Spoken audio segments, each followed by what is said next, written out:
ஆயுத நிகழ்ச்சிக்கு உங்களை அன்போடு வரவேற்கின்றோம் நேயர்களே. அதிமுகவில் ஏற்பட்டுள்ள புதிய மாற்றங்கள் தான் மிகப்பெரிய விவாத பொருளாக இருக்கின்றன. அதிமுகவின் பொதுச் செயலாளராக இருக்கக்கூடிய சசிகலா அவர்களும் துணை பொதுச் செயலாளராக இருக்கக்கூடிய திரு தினகரன் அவர்களும் அவர்களுடைய ஒட்டுமொத்த குடும்பமும் இந்த கட்சியிலிருந்தும் ஆட்சியிலிருந்தும் ஒதுக்கி வைக்கப்படுகின்றன, விலக்கி வைக்கப்படுகின்றன என்ற ஒரு முடிவை நாங்கள் எடுத்திருக்கிறோம் என்று சொல்லி முதலமைச்சர் உட்பட பல அமைச்சர்கள் கூடிய கூட்டத்திலிருந்து அறிவிக்கப்பட்டது. அவர்கள் புதிதாக இந்த குடும்பத்தை விலக்கி வைத்துவிட்டு புதிதாக கட்சியும் ஆட்சியும் நாங்கள் வழிநடத்த போகிறோம், திரு பன்னீர்செல்வம் அவர்களுடன் மீண்டும் இணைவதற்கான பேச்சுவார்த்தைகள் நடைபெறுகின்றன என்று சொல்லி ஒரு புதிய அவதாரம் எடுத்திருக்கிறது அதிமுக என்று சொல்லலாம். இந்த சசிகலா அவர்களும் தினகரன் அவர்களும் இல்லாத ஒரு புதிய அணிகள் உருவாகி இருக்கின்றன. தற்போது இது அதிமுகவை 3 அணிகளாக பிரித்திருக்கிறதோ என்ற கேள்வியும் கூட எழுந்திருக்கிறது. ஒன்று திரு பன்னீர்செல்வம் அவர்கள் தலைமையிலான அணி, மற்றொன்று முதலமைச்சர் பழனிசாமி தலைமையிலான அணி, மற்றொன்று திரு டிடிவி தினகரன் மற்றும் சசிகலா அவர்கள் தலைமையிலான மற்றொரு அணி உருவாகி இருக்கிறதோ. இந்த ஒரு முயற்சி என்பது சசிகலா அவர்களையும் தினகரன் அவர்களையும் விலக்கி வைக்கக்கூடிய இந்த முயற்சி என்பது இந்த அதிமுகவை ஒன்றிணைக்கக்கூடிய ஒரு முயற்சியாக இருந்திருக்கிறதா அல்லது மேலும் பிளவுபடுத்தி 3ஆக பிளவுபடுத்தி இருக்கிறதா என்ற கேள்வி இருக்கிறது. இது தன்னுடைய முதல் வெற்றி, எங்களுடைய தர்ம யுத்தத்திற்கான முதல் வெற்றி என்று முன்னாள் முதலமைச்சர் திரு பன்னீர்செல்வம் அவர்கள் குறிப்பிட்டிருக்கிறார். முதல் வெற்றி என்று சொன்னால் அடுத்தடுத்த வெற்றிகள் என்ன, அடுத்தடுத்த எதிர்பார்ப்புகள் என்னவாக இருக்கிறது, என்ன மாதிரியான விஷயங்களில் பேச்சுவார்த்தைகள் நடைபெறப் போகிறது, இந்த 2 அணிகளும் ஒன்றாக இணைவதற்கு பெரிய முதல் காரணமாக முதல் பிரச்சனையாக இருந்தது சசிகலா அவர்களுடைய குடும்பத்துடைய தலையீடு என்று சொல்லப்பட்டது. தற்போது அவர்கள் இல்லாத நிலையில் அடுத்த கட்டத்திற்கு இந்த இணைப்பு என்பது நகருமா, இது அடுத்த கட்டத்திற்கு செல்லாமல் இருப்பதற்கான என்னென்ன காரணங்கள் இருக்கின்றன? திரு தினகரன் அவர்கள் இன்று செய்தியாளர்களை சந்திக்கும் போது நான் கட்சியிலிருந்து ஒதுங்கி விட்டேன், அவர்கள் என்னை ஒதுங்க சொன்னார்கள், நான் ஒதுங்கிதான் இருக்க போகிறேன் என்ற ஒரு அறிவிப்பை கொடுத்திருக்கிறார். இந்த ஒதுங்கி இருப்பது என்பது நிரந்தரமானதா அல்லது இந்த நிலையும் மீண்டும் மாறக்கூடும் என்பதற்கான வாய்ப்புகள் இருக்கிறதா? திரு பன்னீர்செல்வம் அவர்களுடைய அணியுடைய நிலை தற்போது எப்படி இருக்கிறது? 122 எம்எல்ஏக்கள் திரு பழனிசாமி அவர்களிடம் ஏற்கனவே இருக்கிறார்கள் என்று சொல்லும்போது பன்னீர்செல்வம் அவர்கள் அணியிலிருந்து எம்எல்ஏக்கள் இங்கே மீண்டும் வருவதற்கான வாய்ப்பு இருக்கிறதா அல்லது இந்த 2 அணிகளும் ஒன்றிணைந்து மீண்டும் ஒரே குழுவாக தான் செயல்படுவதற்கான வாய்ப்புகள் இருக்கிறதா? இப்படி பல்வேறு கேள்விகள், பல்வேறு விஷயங்களை பார்க்க வேண்டியிருக்கிறது. இந்த மாற்றங்கள் தற்போது இருக்கக்கூடிய ஆட்சியின் ஸ்திரத்தன்மையை கேள்வி கேட்கக்கூடிய விஷயங்களாக இருக்கிறதா என்ற சந்தேகங்களும் கூட எழுப்பப்படுகின்றன. ஒரு நிலையான ஆட்சி தொடரப்போகிறதா தமிழக என்பதற்கான கேள்விகளும் கூட எழுப்பப்படுகின்றன. கேட்கலாம், பேசலாம். இன்றைய நிகழ்ச்சியில் அதிமுகவில் ஏற்பட்டுள்ள மாற்றம் புதிய வழியா படுகொழியா விவாதிக்கலாம். இன்றைய நிகழ்ச்சியில் நம்மிடையே இணைகிறார்கள் திரு பன்னீர்செல்வம் அவர்களுடைய ஆதரவாளராக இருக்கக்கூடிய முன்னாள் சட்டமன்ற உறுப்பினர் திரு பாபு முருகவேல் அவர்கள். உங்களை நிகழ்ச்சிக்கு வரவேற்கின்றேன். அதே போல சாமானியர்களின் பிரதிநிதியாக திரு சங்கர் அவர்கள் நம்மிடையே இணைந்திருக்கிறார். உங்களை இந்த நிகழ்ச்சிக்கு வரவேற்கின்றேன். இன்னும் சற்று நேரத்தில் முன்னாள் அமைச்சர் திரு வைகை செல்வன் அவர்களும் அதே போல இந்திய தேசிய லீகுடைய தலைவர் திரு நிஜாமுதீன் அவர்களும் நம்மிடையே இணைய இருக்கிறார்கள். நான் சங்கர் அவர்கள்ட்ட ஸ்டார்ட் பண்ணலாம்னு நினைக்கிறேன். கடந்த 48 மணி நேரங்களில் பல அதிரடி மாற்றங்களை தமிழக அரசியல் குறிப்பாக அதிமுக சந்திச்சிருக்கு அப்படிங்கிறத பார்க்குறோம். அந்த குடும்பத்தை வெளியேற்றிவிட்டு நாங்கள் ஒரு புது அத்தியாயத்தை துவங்குறோம், ஒரு புது முயற்சி எடுக்கிறோம்னு சொல்லி அமைச்சர்கள்லாம் ஒரு குழுவாக கூடி எடுத்திருக்காங்க. இந்த 2 அணிகளும் இணையுமா, 1ஆ இருக்குமா, 3ஆ இருக்குமா, 4ஆ இருக்குமா, பல்வேறு கேள்விகள் எழுப்பப்பட்டு வருகிறது. ஒரு சாமானியராக நீங்கள் ஒரு 48 ஹவர்ஸில் நடந்த அடுத்தடுத்த மாற்றங்களை கவனிச்சுட்டே வந்திருக்கக்கூடிய ஒரு நபரா, what you feel about these developments to start with? சொல்றப்பவே என்ன சொல்றீங்கன்னா, ஏதோ புதிய அவதாரம் அப்படின்னு ஏதோ ஒரு பெரிய மாற்றம் நிகழ்ந்துற போகுது அப்படின்றது இங்க இல்லவே இல்லை. யாருக்கான அவதாரம் இது? யாரை காப்பாற்ற போறாங்க? மக்களை காப்பாற்றுறதுக்கான ஒரு அவதாரமா, இல்ல மாநிலத்தோட உரிமைகளை கேட்டுப்படுறதுக்கான ஒரு புதிய அவதாரம்? எதுவுமே இல்லை. இது அவங்களுக்குள்ள பதவியை யார் தக்க வச்சுக்க போறோம், யாருக்கு அதிகாரத்தை யார் தக்க வச்சுக்க போறோம், முதல்வர் பதவியில யார் இருக்க போறோம், கட்சியோட பொறுப்புல யார் இருக்க போறோம், அவங்களுக்குள்ள நடக்கிற ஒரு போட்டி. இதுல ஒரு புதிய அவதாரம் சொல்றதே நாங்க ஒரு சாமானியரா பாக்குறப்ப எங்களுக்கு இவங்க நடக்கக்கூடிய இந்த நாடகங்களாக தான் பார்க்குறோம். இந்த நாடகத்து மேலே எங்களுக்கு ஒரு மிகப்பெரிய கோபம் இருக்குது. இப்போ மக்கள் மத்தியில் நீங்கள் போய் பார்த்தீங்கன்னா சாமானியர்கள் எல்லாருக்குமே இவங்க நடந்த நாடகத்து மேலே ஒரு பெரிய கோபம் இருக்குது. இவங்க மேலே சந்தேகம், ஒரு நம்பிக்கை இல்லாத தன்மை தான் 2 அணிகள் மேலேயுமே. இங்கே சொல்கிற ஓபிஎஸ்ஸாக இருக்கட்டும், இல்லை இபிஎஸ்ஸாக இருக்கட்டும், இல்லை நீங்கள் தினகரன் சசிகலா குரூப் எல்லார் மேலேயுமே யார் மேலேயுமே ஒரு முழுமையான நம்பிக்கை வரமாட்டேங்குது இந்த சாமானிய மக்களுக்கு. என்ன காரணம் அதுக்கு? எப்படி என்ன தொடர்ந்து என்ன சொல்லப்பட்டதுன்னா, திரு பன்னீர்செல்வம் அவர்கள் வெளியே வரும்போதும் அதே தான் சொன்னாரு. இன்னைக்கு அமைச்சர்களாக இருக்கக்கூடியவங்க அதான் சொல்றாங்க, தொண்டர்களுடைய விருப்பம் மக்களுடைய விருப்பம் என்னவோ அதை நாங்கள் நிறைவேற்றிருக்கோம், இந்த குடும்பத்துடைய ஆதிக்கம் இருக்கக்கூடாதுன்றதா மக்கள் விரும்பினாங்க, அதான் நாங்கள் செஞ்சிருக்கோம் 2 அணிகளுமே சொல்றாங்க.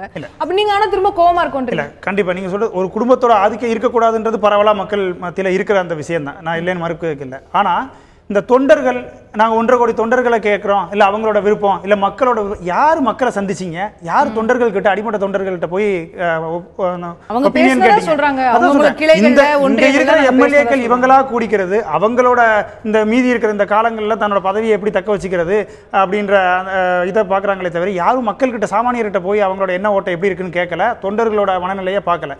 தொண்டர்கள் எல்லாரும் ஆரம்பத்தில் இருந்தே இவங்க வந்து அதிமுக தொண்டர்கள்னு எடுத்துக்கிட்டீங்கன்னா நிறைய தொண்டர்கள் இது இந்த பிளவுபடவே வேண்டாம், நம்ம வந்து ஒன்னா இருக்கணும் அப்படின்னு ஆசைப்படுறவங்க தான். அதுல அவங்களுக்கு சப்போர்ட் பண்ணவங்க, இவங்க வெற்றியின் பக்கம் இன்னும் பார்க்க போனீங்கன்னா நிர்வாகிகள் பக்கம் இன்னும் கொடுங்க. அவங்கள என்னன்னா யார் பக்கம் வெற்றி இருக்குதோ அவங்க பக்கம் சால்ட் அடிக்கிறவங்களா தான் அதிகமா இருந்தாங்க. இன்னைக்கு அவங்க இதுக்கு முன்னாடி அவங்களுக்கு கொஞ்சம் பலம் இருக்கிற மாதிரி தெரிஞ்சப்ப அதுக்காக பட்டாசு வெடிச்சு கொண்டாடினாங்க அவங்க வெற்றி பெற மாதிரி. இன்னைக்கு இங்க வந்து ஓபிஎஸ் பக்கம் எல்லாரும் வர மாதிரி தெரிஞ்ச உடனே இவருக்கு சப்போர்ட் பண்ற மாதிரி அப்படியே மாத்தி பேசுறதை நம்மளால பார்க்க முடியுது. இப்போ உதயகுமாரோட அறிக்கையெல்லாம் பாத்தீங்கன்னா நல்லாவே தெரியும். இப்போ இவர்கிட்ட நாங்க வந்து தியாகத்தையும் இதையும் கத்துக்கிறோன்ற மாதிரியா, விசுவாசத்தையும் கத்துக்கிறோன்ற மாதிரியா இப்போ இதுக்கு முன்னாடி அவர் என்ன சொன்னார்ன்றது நம்ம எல்லாருக்குமே தெரியும். அப்ப இப்படி மாத்தி மாத்தி இவங்க வந்து எதுக்காக இப்படி ஒரு நிலைப்பாட்டுல இல்லாம அவங்களுக்குள்ளே இவ்வளவு அடிச்சுக்கிட்டு இந்த குற்றச்சாட்டுகள்லாம் நீங்க வந்து தற்போது அமைச்சர்கள் எடுத்திருக்கக்கூடிய முடிவு மீது வைக்கிறீங்க. திரு பன்னீர்செல்வம் அவர்கள் ஒரே ஸ்டாண்ட்ல தான் இருக்கிறார் பிப்ரவரி 7ஆம் தேதியில இருந்து. இப்ப பன்னீர்செல்வம் வந்து பிப்ரவரி 7ல இருந்து இருக்கிறான்றதை தாண்டி அவர் வைக்கிற அந்த குற்றச்சாட்டுகள் வந்து அதுக்கு முன்னாடி அவர் முதலமைச்சராக இருக்கிறப்பவே அவருக்கு அந்த இப்போ இந்த குடும்பத்தோட ஆதிக்கம் இருந்தது தெரியாம போச்சா, இல்ல அதுக்கு முன்னாடி பாத்தீங்கன்னா இந்த ஜெயலலிதா அந்த அம்மையார் இறந்தப்ப இருந்த அந்த மர்மங்கள் பொதுமக்கள் எல்லாருக்குமே ஒரு சந்தேகம் இருந்துச்சு. அப்ப அந்த சந்தேகம் சார்ந்து ஒரு விசாரணை வேணும் அப்படின்றது அவர் முதலமைச்சராக இருக்கிறப்ப எதுக்காக இதெல்லாம் எப்ப அவரோட முதலமைச்சர் பதவி பறிபோகுதோ தன்னை விட்டு அப்பதான் வந்து இந்த கேள்விகள் எல்லாம் முன்வைக்கிறாரு. அப்ப மக்களுக்கு வந்து அப்ப இவ்வளவு நாள் என்ன பண்ணாரு? நீங்க சொல்ற மாதிரி சாமானிய மக்கள் வந்து எல்லாத்தையுமே உற்று நோக்கிட்டு தான் இருக்கிறாங்க. அவங்களுக்கு மனசுக்குள்ள இந்த கேள்வி இருக்கத்தான் செய்யுது. அப்ப இந்த சந்தேகங்களுக்கு எல்லாம் அவர் எப்படி பதில் சொல்றாரு? அப்ப பதவி போறப்ப மட்டும் இந்த மாதிரி கேள்விகள் மீண்டும் மீண்டும் அந்த பதவிங்கிற விஷயம் தான் முக்கியத்துவம் பெறுதுன்றது உங்களுடைய கருத்தாக இருக்கிறது. நான் திரு பாபு முருகவேல் அவர்கள்ட்ட கொண்டு போக விரும்புறேன். தற்போது மீண்டும் அந்த கேள்விதான் எழுந்திருக்கிறதோ அப்படிங்கிற ஒரு விஷயம் கூட பேசப்படுகிறது. திரு பன்னீர்செல்வம் அவர்களுடைய முதல் கோரிக்கையாக இருந்தது வந்து குடும்பத்துடைய ஆதிக்கத்திலிருந்து கட்சியும் ஆட்சியும் விடுபட வேண்டும் அப்படிங்கறத சொல்லி இன்னைக்கு அமைச்சர்கள்லாம் ஒன்று கூடி அந்த டெசிஷனை எடுத்திருக்கிறாங்க. அந்த கோரிக்கை வந்து இன்னைக்கு நிறைவேற்றப்பட்டிருக்கிறது, முதல் வெற்றி அப்படிங்கறத அறிவிச்சிருக்கிறார். இப்போ அடுத்த இந்த 2 அணிகளும் இணையறதுக்கான ஒரு அடுத்த கட்ட தடைக்கல்லா இருக்கக்கூடியது முதலமைச்சர் பதவி அப்படிங்கிறது. இல்லை, ஆக்சுவலி இப்போ நம்ம சகோதரர் சொன்ன மாதிரி தமிழக மக்கள்லாம் ரொம்ப கோபமாக இருக்கிறாங்க, கொதிப்பாக இருக்கிறாங்க. இவங்க 2 பேருக்குள்ளே இப்போ இணைகிறது தான் இது முக்கியமாக, நாட்டோட மக்களோட மேலே நம்பிக்கை இல்லையா அப்படின்னு சொல்லிட்டாரு. முற்றிலுமாக நான் அதை மறுக்கிறேன். காரணம், நாட்டின் மக்களின் மீது இருக்கக்கூடிய ஒரு நம்பிக்கையின் அடிப்படையில் தான் நம்ம இதை ஃபாலோ பண்ணிக்கிட்டே இருக்கிறோம். ஒரு அரசாங்கம் ஒரு தேர்தலை சந்திக்குது அப்படின்னு சொன்னால் இந்திய தேர்தல் ஆணையத்துக்கு ஏறத்தாழ 3000 கோடிகளுக்கு மேலே செலவு. இப்போது மீண்டும் தமிழகத்திலே ஒரு தேர்தலை சந்திக்கக்கூடிய நிலைமையிலே தேவையில்லை, தேர்தலை திரும்ப சந்திக்க கூடாது என்கின்ற ஒரு நிலைப்பாட்டிலே நாங்கள் இருக்கிறோம். இந்த இருக்கக்கூடிய 4 ஆண்டுகளையும் மாண்புமிகு அம்மாவிற்கு வாக்களித்துத்தான் இந்த ஆட்சி அமைந்திருக்கிறது. மீண்டும் 2வது முறையாக 30 ஆண்டுகள் கழித்து தொடர்ந்து ஒரு ஆட்சி இருக்கிறது என்று சொன்னால் மாண்புமிகு அம்மாவினுடைய நம்பிக்கை வைத்து அவருக்கு வாக்களித்திருக்கிறார்கள். அந்த ஆட்சி பாதியிலே கவிழ்ந்து விடக்கூடாது, இது தொடர வேண்டும் என்கின்ற நல்லெண்ணத்தின் அடிப்படையிலே தான் இப்போது இது தொடர்ந்து கொண்டிருக்கிறது. அதற்கு முதலில் நம்ம என்ன செய்யணும்? ஃபர்ஸ்ட் ஒரு கல்யாணம் வரக்கூடாதுன்னு நீங்க நினைக்கிறதுக்கான காரணம் செலவாயிருமே அப்படிங்கிறது மட்டும். தேவையில்லாமல் அரசாங்கத்துக்கு செலவு வைக்க கூடாது. அரசாங்கம் இப்ப நம்ம ஏற்கனவே இப்பதான் ஒரு வருஷம் கூட நம்ம பூர்த்தி ஆகல, ஒரு 3000-3300 கோடி செலவாகிருக்கிறது. திரும்பவும் அந்த ஒரு செலவு நம்ம அரசாங்கத்துக்கு, இந்திய அரசு ஏற்கனவே மிகப்பெரிய கடன் சுமையில் இருந்து கொண்டிருக்கக்கூடிய அரசாங்கத்துக்கு மேலும் கடன் சுமையை நம்ம புகுத்தக்கூடாது. ஒரு கல்யாணம் ஆகணும்னா முதல்ல பொண்ணு பார்க்கணும், அப்புறம் என்கேஜ்மெண்ட், அப்புறம் கல்யாணம். இது போல ஒரு படிப்படியான ஒரு நிலைமை. 2015 முன்னாள் முதலமைச்சர் ஜெயலலிதா அவர்கள் வந்து அந்த வழக்குல இருந்து ஹைகோர்ட்டால விடுவிக்கப்படுறாங்க. விடுவிக்கப்பட்ட பிறகு உடனடியாக ஆர்கே நகர்ல இருக்கிற ஒரு எம்எல்ஏ வந்து சும்மாவே ராஜினாமா பண்ணாரு. அந்த தொகுதியில் அவங்க போட்டிட்டு திரும்ப முதலமைச்சரா வராங்க. அவங்க முதலமைச்சரா பதவி இருக்கிறாங்க, பின்ன போட்டிடுறாங்க. அது அந்த தேர்தல் செலவு இல்லையா? அது இல்ல. அதாவது இப்போ ஒரு முதலமைச்சருங்கிற போது ஒரு கட்சியினுடைய பொதுச் செயலாளர் அவர் முதலமைச்சராக இருக்க வேண்டும் என்று இருக்கக்கூடிய சட்டமன்ற உறுப்பினர் விருப்பப்படுகிறார்கள். அப்ப சட்டமன்ற உறுப்பினர் விருப்பப்படுகின்ற போது அவர் ஏதாவது ஒரு தொகுதியில் நின்றாக வேண்டிய ஒரு கட்டாயம் இருக்கிறது. ஒரு சட்டமன்ற உறுப்பினர் தானாக முன் வந்து இந்த சட்டமன்ற ஒரு தொகுதியிலிருந்து நான் விருப்பமாக என்னுடைய பதவியை விலக்கிக் கொள்கிறேன் என்று கடிதம், எல்லாமே சட்டப்பிரகாரம் நடக்குது. யாருமே அங்கே வருதுன்னா தேர்தல் வரக்கூடாதுன்னு நினைப்பதற்கான காரணம் வெற்றி தோல்வி சார்ந்த விஷயங்களா அல்லது அரசாங்கத்துக்கு செலவுங்கிற விஷயங்கள் மட்டும்தான்? இல்ல, அதாவது இப்போ இந்த அரசாங்கம் எதற்காக உருவாக்கப்பட்டது?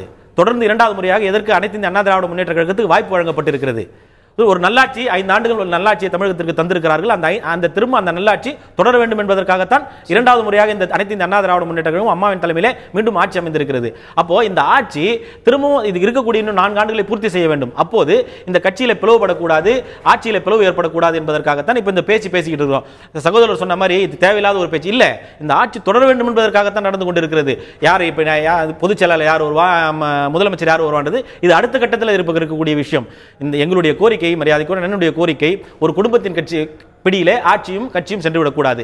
புரட்சி தலைவர் எந்த காரணத்திற்காக இந்த கட்சியை ஆரம்பித்தார்? அந்த கோரிக்கை இப்ப நிறைவேறிச்சு. ஆமா. இப்ப அடுத்த பிரச்சனை என்ன? இந்த 2 அணிகள் இணையறதுக்கான அடுத்த பிரச்சனையா இருக்கிறது யார் முதலமைச்சர்? இல்ல அது நிச்சயமா கிடையாது. அதாவது இப்போ இதுல போட்டியே இல்ல. இதுல யார் முதலமைச்சர் என்ற போட்டியே இதுல கிடையாது. இல்ல பேசணும் இதுக்கு அப்புறம் தான். இப்போ 2 போட்டியே இல்லன்றீங்க, அப்புறம் பேசணும். இல்ல முடிவு பண்ணணும் இல்லையா? இப்போ என்ன பண்ணணும், அடுத்த கட்டம் என்ன பண்ணணும்? ஒரு கோரிக்கையுடைய பிரதானமான அவர்கள் தன்னுடைய ஸ்டாண்ட் ரொம்ப தெளிவா சொல்லிட்டாரு. எடப்பாடி பழனிசாமி அவர்களே நீங்க முதலமைச்சரா ஏற்பீங்களானா நடக்கிற கதையை பேசுங்க. அதுதான் அதுக்கு அதோட அர்த்தம் இல்ல. தவறாகவே அவருடைய கருத்துக்கள் தவறாக புரிந்து கொள்ளப்படுகிறது. நேற்றைய முன்தினம் விமான நிலையத்தில் அவர் பேட்டி கொடுக்கிறாரு, எங்களுக்கு எந்த விதமான நிபந்தனையும் இல்லைன்னு சொல்லி சொல்றாரு. அந்த நிபந்தனை இல்லைன்றதோட அர்த்தம் என்னன்னு சொன்னா, பொதுச் செயலாளர் முதலமைச்சர் என்கின்ற பதவியில் இருக்கக்கூடிய பிரச்சனைகளுக்கு எனக்கு எந்த விதமான நிபந்தனையும் கிடையாது. அதுக்கப்புறம் பேசணும். எங்களுடைய நிபந்தனைகள் திரும்ப பெரிய குளத்தில் செய்தியாளர் சந்திப்பில் தெளிவா சொல்றாரு. சசிகலாவினுடைய குடும்பம் இந்த கட்சியிலும் ஆட்சியிலும் பங்கு பெறக்கூடாது. அம்மாவின் மரணத்தில் இருக்கக்கூடிய மர்மத்தை விளக்க வேண்டும். அதற்கு ஒரு விசாரணை கமிஷன் அமைக்க வேண்டும். இது 2 தெளிவான விஷயம். இது 2த்துக்கும் ஓகே ஆனதுக்கு அப்புறம் அடுத்த கட்டமாக இந்த கட்சியை இணைப்பது பற்றியோ, ஆட்சியை வழிநடத்துவது பற்றியோ, கட்சியை யார் தலைமையேற்று நடத்துவது என்று வழிநடத்துவது பற்றியோ அடுத்த கட்டமாக அங்க குழு அமைச்சிட்டாங்க. 5 நபர்களை கொண்ட ஒரு குழு அமைக்கப்பட்டிருக்கிறது. திரு பன்னீர்செல்வம் அவர்களுடைய தலைமையில் இருக்கக்கூடிய இந்த அணியில குழு அமைக்கப்படவில்லை. ஒரு விரைவில் அந்த குழு அமைக்கப்படும். இந்த 2 குழுக்களும் பேசி இந்த நிலையான ஆட்சி 4 வருடத்திற்கு எப்படி தொடர வேண்டும் என்பதற்கான இப்போ திரு எடப்பாடி பழனிசாமி அவர்கள் சீஃப் மினிஸ்டரா இருக்காரு. அவர்ட்ட 122 எம்எல்ஏக்கள் இருக்காங்க. எந்த நிபந்தனைகளுமின்றி உங்களிடம் இருக்கக்கூடிய 12 எம்எல்ஏக்கள் அப்படியே அவர் ஆதரிச்சிருவாங்க, அரசாங்கம் அப்படியே தொடரும் அப்படின்னு ஏத்துக்கலாமா? இல்ல இது வருங்காலத்தில் அமைச்சரவையில் எந்த மாற்றமும் இருக்காது. முதலமைச்சர் பதவி, பொதுச் செயலாளர் பதவி 2க்குமே திரு பன்னீர்செல்வம் அவர்கள் போட்டியிடல. இல்ல இது early stage. இது நம்ம இப்ப டிசைட் பண்ணவே முடியாது. பதவிகள் பத்தி பிரச்சனை இல்ல. இல்ல அதுதான் அதுக்காக தான் குழு. இப்ப நம்ம இந்த குழு எடுக்க பெரிய முக்கியமான அமைச்சர்கள், மூத்த நிர்வாகிகள் எடுக்கக்கூடிய முடிவுல நம்ம இந்த விவாதத்தில் உடனடியாக நம்ம தீர்வு சொல்ல முடியாது, அதுக்கு கருத்து சொல்ல முடியாது, நியாயமானதாகவும் இருக்காது. இது அங்க குழு அமைச்சிருக்காங்க, இங்க குழு அமைக்க போறாங்க. இந்த 2 குழுக்களும் இணைந்து எவ்வாறு ஆட்சியை 4 ஆண்டுகளுக்கு வழிநடத்தி செல்வது, எவ்வாறு கட்சியை யார் தலைமையின் அடிப்படையில் இந்த கட்சியை கொண்டு செல்வது வழிநடத்துறதுக்குன்னு சொல்லி முதலமைச்சர் தலைமையில ஏற்கனவே ஒரு குழு போடப்பட்டிருக்கிறது. திரு பழனிசாமி அவர்களுடைய தலைமையில ஒரு குழு போடப்பட்டு ஆட்சியை எப்படி வழிநடத்துறது அப்படிங்கறத ஏற்கனவே அந்த குழு இட்ஸ் தேர் இன் பிளேஸ். இப்போ பதவிங்கிறது பிரச்சனை இல்ல, முதலமைச்சர் யார் அப்படிங்கிறது பிரச்சனை இல்ல, பொதுச் செயலாளர் யார் அப்படிங்கிறது பிரச்சனை இல்ல அப்படின்னா உடனடியாக இப்ப இணைஞ்சிடலாம்ல. அடுத்த கட்டம் ஒரு கோரிக்கை வச்சிருக்காங்க. அந்த கோரிக்கைக்கு இன்னும் யாருமே அங்க செவி சாய்க்கவும் இல்லை, அதில் வாய் திறந்து பதிலும் அளிக்கவில்லை. அம்மாவினுடைய மரணத்தில் இருக்கக்கூடிய மர்மத்திற்கு விசாரணை கமிஷன் அமைப்போமா இல்லையா என்கின்ற அந்த கோரிக்கை இன்னும் பெண்டிங்ல தான் இருக்குது. அப்போ அந்த விசாரணை கமிஷன் அமைக்கப்பட்ட பிறகுதான் இணைப்புங்கிறதுக்கான பேச்சு. இல்ல அதுதான் உங்களுடைய ஸ்டாண்ட் பாயிண்டா இருக்க போது உறுதியா நீங்க நிக்க போறீங்க. விசாரணை கமிஷன் அமைச்சிட்டு நீங்க பேச்சுவார்த்தைக்கு வாங்க. 2 கண்டிஷன். 50 concluded, இன்னும் 50 பெண்டிங். சோ இப்போ 50 concludedனா இட் அஸ்யூம்ஸ் தட் அடுத்ததுக்கு அவங்க தயாராக இருக்கிறாங்க என்பதை நம்ம எடுத்துக்கணும். நம்ம அதை இல்லனா எப்படி எடுத்துக்க முடியும்? இல்ல ஆமா இல்லனா அதை எப்படி எடுத்துக்க முடியும்? இல்ல நான் ஒன்னு தெரிஞ்சிட்டாங்கன்றதுக்காக அதையும் செய்வாங்கன்னு எடுத்து அது உத்தரவாதமா பெற வேண்டாமா? வாய்ப்புகள் இருக்குது. நான் வந்து ஒத்துக்கிட்டேன். அதுக்கு ஒரு வாய்ப்பு இருக்குது. இப்ப இல்லனா ரெண்டுமே இன் டோட்டல் மொத்தமா நான் நிராகரிச்சிரோன்னு சொல்லிடுவாங்க இல்லையா? சோ ஒரு கண்டிஷனை நீங்க ஒத்துக்கிறோம். காரணம் இந்த ஆட்சி தொடர வேண்டும், ஒரு கட்சியின் ஒரு குடும்பத்தின் பிடியிலே ஒரு கட்சி சென்று விடக்கூடாது என்று எதிரணியில் இருப்பவர்களும் முடிவு செய்து விட்டார்கள். அப்போ அடுத்த கட்டத்துக்கும் வருவதற்குண்டான வாய்ப்புகள் இருக்கிறது. அப்போ அதை முடிவு பண்ணதுக்கு அப்புறம் தான் இந்த கட்சியை யார் தொடர்வது, ஆட்சியில் யார் பங்கெடுப்பது, என்ன விதமான நிலைப்பாடுகள் எடுப்பது என்பது இந்த 2 குழுக்களும் அமைத்து பேச்சுவார்த்தையில் நிச்சயமாக சுமூகமான முடிவு எடுக்கும். இந்த அனைத்து அண்ணா திராவிட முன்னேற்ற கழகம் அம்மாவுடைய ஆட்சி 4 ஆண்டுகள் நிச்சயமாக பூர்த்தி செய்யும். ரைட், பார்க்கலாம் பொறுத்திருந்து. நம்ம இன்னும் பல கேள்விகள் இருக்கிறது. நான் திரும்ப உங்ககிட்ட வரேன். நான் இந்த நிகழ்ச்சியின் இந்த பகுதியில் நம்முடைய திரு நிஜாமுதீன் அவர்கள் இணைந்திருக்கிறார். இந்திய தேசிய லீகுடைய தலைவர் நிஜாமுதீன் அவர்கள் இணைந்திருக்கிறார். உங்களை நிகழ்ச்சிக்கு அன்போடு வரவேற்கின்றேன். திரு தினகரன் அவர்களுக்கான ஆதரவான பார்வையை வந்து நீங்க எடுக்கிறீங்க அப்படின்னு நான் புரிஞ்சுக்கிறேன். இயல்பா எனக்கு வந்து முதல் கட்டமா எழக்கூடிய சந்தேகம் வந்து கேட்டுக்க விரும்புறேன். இன்னைக்கு திரு தினகரன் அவர்கள் வந்து செய்தியாளர்களை சந்திக்கும் போது சொல்றாரு, ஒதுங்க சொல்லி இருக்கிறாங்க, அவங்க ஒதுக்குறேன்னு சொல்லி இருக்காங்க, நான் ஒதுங்கி இருக்கேன் கட்சியில இருந்து அப்படின்னு சொல்றாரு. ஆனா பதவிகள்ல அப்படியே தொடர்றாரு. துணை பொதுச் செயலாளர் அப்படிங்கிற பதவியில அப்படியே தொடர்றாரு. சசிகலா அவர்களும் பொதுச் செயலாளர் அப்படிங்கிற பதவியில அப்படியே தொடர்றாங்க. அப்போ இந்த ஒதுங்கி இருக்கிறது அப்படின்னா என்ன, அதை எக்ஸ்பிளைன் பண்ணுங்க. அவர் எம்எல்ஏவோ எம்பியோ அல்ல, அவர் எந்த பதவியிலையும் இல்லை. என்னால் ஆட்சிக்கு எந்தவித ஆபத்தும் வந்துவிடக்கூடாது, அதிமுக ஆட்சி தொடர வேண்டும் என்ற நல்லெண்ணத்தின் அடிப்படையில் ஒதுங்கி இருக்கிறேன்னு சொல்கிற ஒழிய, மேலும் மத்திய அரசாங்கம் தேவையில்லாத நெருக்கடிகளை கொடுத்து கொண்டிருக்கிறது. சட்ட ரீதியாக அவர் எதிர்கொள்ள வேண்டிய, சட்ட ரீதியாக தயாராகி கொள்ளக்கூடிய நிலைப்பாடு அவருக்கு வந்திருக்குது. அதனால ஒதுங்கி இருக்கேன்னு சொல்கிற ஒழிய, பதவி விட்டு ஒதுங்கி போயிடுற, அரசியலை விட்டு ஒதுங்கிறேன்னு அவர் சொல்லலை. நான் இப்போதைக்குள்ள நிலைப்பாடை விட்டு நான் ஒதுங்கி இருக்கிறேன். இப்போ அரசியல் விட்டு ஒதுங்குறேன்னு சொன்னா அவர் முதல்ல ராஜினாமா பண்ணணும். அவர் ராஜினாமா பண்ணன்னு சொல்லவே இல்லை. அதான் இப்போ நீங்க சொல்றது வந்து அவர் எம்எல்ஏவோ எம்பியாவோ இல்லாதனால ஆட்சியில இருந்து வந்து ஒதுங்கி இருக்கிறதுன்றது இயல்பான விஷயம். ஆட்சியோட முடிவுகளை முதலமைச்சரும் அமைச்சர்களும் அவங்க எடுத்துருவாங்க. கட்சி ரீதியான முடிவுகள்ல துணை பொதுச் செயலாளர் இருக்கிறவங்களோ பொதுச் செயலாளர் இருக்கிறவங்களோ கன்சல்ட் பண்ணாம கட்சி ரீதியான முடிவுகள் எடுக்கப்பட்ட முடியுமா? முடியாது. அப்போ ஒதுங்கி இருக்கிறோம்னு சொல்றது அப்போ அவங்க என்ன முடிவுகள் சம்பந்தப்பட்ட இப்போதைக்கு மந்திரிகள் தன்னை காப்பாற்றிக் கொள்வதற்காக பாஜக அரசாங்கத்தின் நெருக்கடிக்கு பணிந்து அதை ஓபிஎஸ் அவர்கள் செய்திருக்கக்கூடிய காரணத்தினால் அதற்கு பயந்து இன்னைக்கு பணிந்திருக்கிறார்கள். அந்த நிலைப்பாட்டிலிருந்து தமிழ்நாட்டின் மீது மீண்டும் ஒரு தேர்தல் திணிக்கப்பட்டு விடக்கூடாது. தேர்தல் திணிக்கப்படக்கூடாது என்ற காரணம் சகோதரர் சொன்ன மாதிரி செலவல்ல. ஒரு நிலையான ஆட்சி இருக்கணும் அப்படி இப்படின்னு சொல்லி பல பேர் சொல்றாங்க. அது மாதிரி காரணத்திற்காக நாம் ஒதுங்கி இருப்போம். மக்களுக்கு நலன் வேணும், நிலையான தொழில்கள் நடக்கணும், மக்களுக்கு வந்து ஸ்டாண்டர்டான ஒரு நிலையான ஆட்சி இருக்கணும். அதுக்கு நம்மளால் கேடு விளைத்து விடக்கூடாது. அம்மாவினால் கொண்டு வர செய்த மாண்புமிகு புரட்சி தலைவி ஜெயலலிதா அவர்கள் கொண்டு வரப்பட்ட ஆட்சி அது தொடர வேண்டும் என்ற நல்லெண்ணத்தின் அடிப்படையில் அப்படி ஒரு முடிவு எடுத்திருக்கிறார். அவர் பதவி ஒதுங்கி இருக்கிறதுன்னு சொல்லும்போது அது கட்சி ரீதியான முடிவுகள் எப்படி எடுக்கப்படும்ன்ற சந்தேகம் வருது. இப்போ உதாரணத்துக்கு எடுத்துப்போமே, உள்ளாட்சி தேர்தல் வரப்போகுது. ஆர்கே நகர்ல மீண்டும் இடைத்தேர்தல் எப்படியும் ஏதோ ஒரு காலகட்டத்தில் வரப்போகுது. ஒரு வேட்பாளரை முடிவு செய்யணும், இல்ல தேர்தலுக்கான ஒரு பணிகள் செய்யணும், அதுக்கு வேணும் செய்யணும். பொதுச் செயலாளரோ துணை பொதுச் செயலாளரோ இல்லாம தேர்தல் ஆணையம் வேட்பாளர் படிவத்தை ஏத்துக்காது. அவர் ராஜினாமா பண்ணல, அவர் வந்தானா? அப்ப இன்னும் அவங்க அதே பொசிஷன்ல தான் இருக்காங்க அப்படினா அவங்க கையெழுத்திட்டு தான் அந்த விஷயங்கள் நடக்க போகுது அப்படினா அது ஒதுங்கி இருக்கிறதான்னு நான் கேக்குறேன். தனக்கு பதவியா கட்சிக்கு பதவியா என்னும்போது ஓபிஎஸ் அவர்கள் தனக்குத்தான் பதவி என்ற முக்கிய காரணத்தினால இந்த ஆட்சியை கவுக்கவே முன் வந்தார். இவர் அப்படி அல்ல. அதிமுக ஆட்சி பறிவு விடக்கூடாது, சின்னம் பறிவிடக்கூடாது, தானா கட்சி அனுபவம் கட்சி தான் முக்கியம் என்ற அடிப்படையில் நான் இந்த பிரச்சனை ஒதுங்கி இருக்கிறேன்னு சொல்றாரு. இவர் பெருந்தன்மை. முடிவு எடுக்கல. ஓபிஎஸ் எடுத்தாரு தானா கட்சியா என்று வரும்போது கட்சியெல்லாம் புறந்தள்ளி விட்டு அந்த ஆட்சி கலைந்தாலும் பரவாயில்ல, தனக்கு முதலமைச்சர் வரணும், தான் இருக்கணும். அந்த ஆட்சி கலையில அதை நம்ம முயற்சி பண்ணாரு. அவர் 12 எம்எல்ஏக்களை கொண்டு போய் நிறைய எம்எல்ஏக்களை கொண்டு வந்தாரு. தனக்கான மெஜாரிட்டி இருக்குன்றத அவர் எதிர்பார்த்தாரு. அது ஃப்ளோர்ல நீங்க மெஜாரிட்டி எடுத்தீங்க. அவர் கூட இருக்கிற 4-5 பேரை தவிர யாருமே இல்லன்னு தெரிஞ்சும் இந்த பிரச்சனையை கொண்டு வந்து நிறைய பேர் அவர் கொண்டு வரதுக்கு முயற்சி பண்ணாரு. இப்போ வந்து விசாரணை கமிஷன் கேட்கிறாரு, முன்னாள் முதல்வர் மரணத்திற்கு. அப்போ நான் புரிஞ்சுக்க வேண்டியது, நான் ஒதுங்கி இருக்கிறது அப்படிங்கிறதுக்கான அர்த்தமா நம்ம புரிஞ்சுக்க வேண்டியது, திரு தினகரன் அவர்களுக்கு ஆதரவு அளிக்கக்கூடிய சட்டமன்ற உறுப்பினர்கள் இந்த ஆட்சியை தொடர்ந்து ஆதரிப்பார்கள்.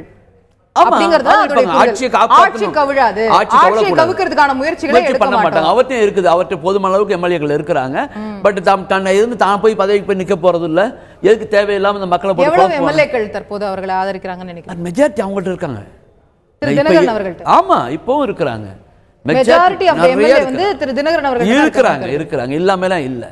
இது வரைக்கும் அதிகாரப்பூர்வமா அத்தனை எம்எல்ஏக்களை கொண்டு வந்து மறுபடியும் இந்த மாதிரி ஒரு ஆளை முதல் மந்திரி 9 எம்எல்ஏக்கள் அதிகாரப்பூர்வமா அவரை சந்திச்சு பேசி இருக்காங்க. நேத்து சந்திச்சவங்க மட்டும் தான் நீங்க சொல்றீங்க. சென்னைக்கு வராதவங்க எத்தனை பேர் இருக்காங்க? உதாரணத்துக்கு நாகப்பட்டினத்துல இருந்து வரக்கூடிய OS மணியம் அவர்கள் கூட ஊர்ல இல்ல, மெட்ராஸ்ல இல்ல. இன்னைக்கு தான் வந்தார். இன்னைக்கு சாயந்தரம் தான் இங்க சேர்றாரு. அமைச்சர் இன்னைக்கு சாயந்தரம் தான் வர்றாரு. அதனால எத்தனை பேர் வெளியூர்ல இருக்காங்க. அவர் தெளிவா அமைச்சர்களோட சேர்ந்து அந்த கூட்டத்துல எல்லாம் பங்கேற்றாரு. கட்சியில அவர் தினகரன் சொன்ன மாதிரி அவரும் சொல்லியிருக்காரு, கட்சியில காண முடிவே நான் எடுப்பேன், அவ்வளவுதான்.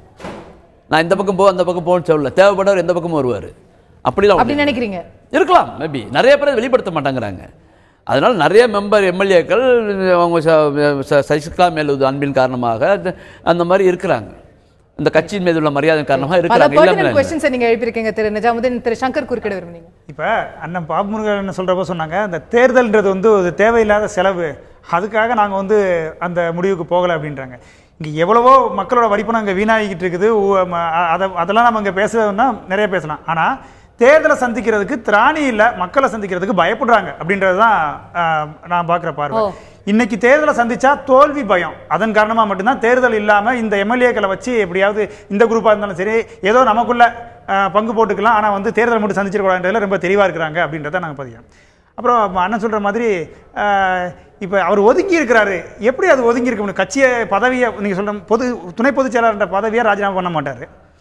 பொதுச் செயலாளர் பதவின்றத அந்த அம்மா சிறையில் இருந்துகிட்டே இயக்குற மாதிரியா வச்சிட்டு இருக்காங்க. முதல்ல அதுவே செல்லாது அப்படின்றது தான் நீங்க அதிமுகவோட அது செல்ல, அது நம்ம தேர்தல் ஆணையத்தோட முன்ன கேள்வியா வச்சிருக்கிறோம். அவங்க அதுக்கான தீர்வு சொல்லணும். ஆனா அதிமுகவோட சட்ட விதிகள் படி இந்த இப்ப இவங்க நியமிச்சது அடிப்பட்ட தொண்டர்கள் மட்டும்தான் பொதுச் செயலாளரை தேர்ந்தெடுக்க முடியும். இல்ல அந்த தேர்வுங்கிறது வந்து திரு பன்னீர்செல்வம் அவர்கள் வழக்கு தொடர்ந்திருக்காரு, அது இருக்கு, நிலுவையில இருக்குது. அப்படி இருக்கிற பட்சத்துல இவங்க வந்து ஒதுங்கி இருக்கிறன்னு சொல்றப்ப பதவி ராஜினாமா பண்றாங்கன்னா அதை ஒதுங்க முடியும். ஏன்னா இது ஆட்சியை விட அதை இயக்கக்கூடிய கட்சி பதவி முக்கியமா அதிமுகவில் அந்த பொதுச் செயலாளர் அப்படி இல்லைன்னா அந்த துணை பொதுச் செயலாளர் இதுதான் அதிகாரமிக்க முழு அதிகாரத்தை கொண்ட ஒரு பதவி. இன்னும் சொல்ல போனால் ஒரு சர்வாதிகாரி மாதிரி அது. அவங்க நினைச்சா என்னன்னாலும் பண்ணலான்றது. அப்போ அதை தான் கையில் வச்சுட்டு நாங்கள் ஓபிஎஸ் கூட பேச்சுவார்த்தை நடத்துகிறோம், இணக்கமாக போகிறோம் அப்படின்னு சொல்லி நாளைக்கு ஓபிஎஸ்க்கோ இல்லை வேற ஒரு நபருக்கோ முதலமைச்சர் பதவியை தூக்கி கொடுத்துட்டு அதுக்கப்புறம் இவங்க நினைச்சா அதை எதனாலும் மாற்றிக்க முடியும் அப்படின்ற நிலை தான். அப்படி இருப்ப ஒதுங்கி இருக்கிறாங்க. ஒதுங்குறதா இருந்துச்சுன்னா அவங்க அந்த கட்சியை விட்டு போகணும், அந்த பதவியை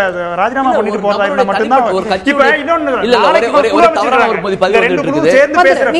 இந்த ரெண்டு குழுவும் சேர்ந்து பேசுறப்ப பிரதானமாக இடம்பெற போறது முதல்வர் பதவி அப்படின்றத விட கட்சி பதவி யாருக்கு அப்படின்றதுதான் இருக்கும். ஏன்னா உங்களுடைய கணிப்பா இருக்கு. நம்ம அவங்கள்ட்ட கேட்போம். திருநிஜாமுதீன் நீங்க பதில் சொல்லுங்க. இல்ல, ஒரு ஆள் கட்சி விட்டு போகணும்னு யாரும் வலியுறுத்த முடியாது. அது அவருடைய தான்மீக உரிமையை பொறுத்தது. அவர் போகணும், அவர் குற்றச்சாட்டு இருந்து அது பதிவாகி கட்சி விட்டு நீக்கம் என்பது வேறு. கட்சி விட்டு நீங்க போயிடணும், கட்சி விட்டு நீங்க போயினா அவர் என்ன சொல்றாரு? ஆட்சி பிரச்சனைக்காக நான் ஒதுங்கி இருக்கேன் சொல்லிட்டு அடுத்த வார்த்தையை சொல்ல நான் துணை ராஜினாமா செய்ய மாட்டேன், கட்சியை காப்பாற்றுறதுக்கு நான் இருப்பேன் அப்படிதான் சொல்லியிருக்காரு. ஒழிஞ்சு நான் சுத்தமா ராஜினாமா மட்டும் போறேன், சன்னியாசம் போறேன் அவர் சொல்லவே இல்லையே.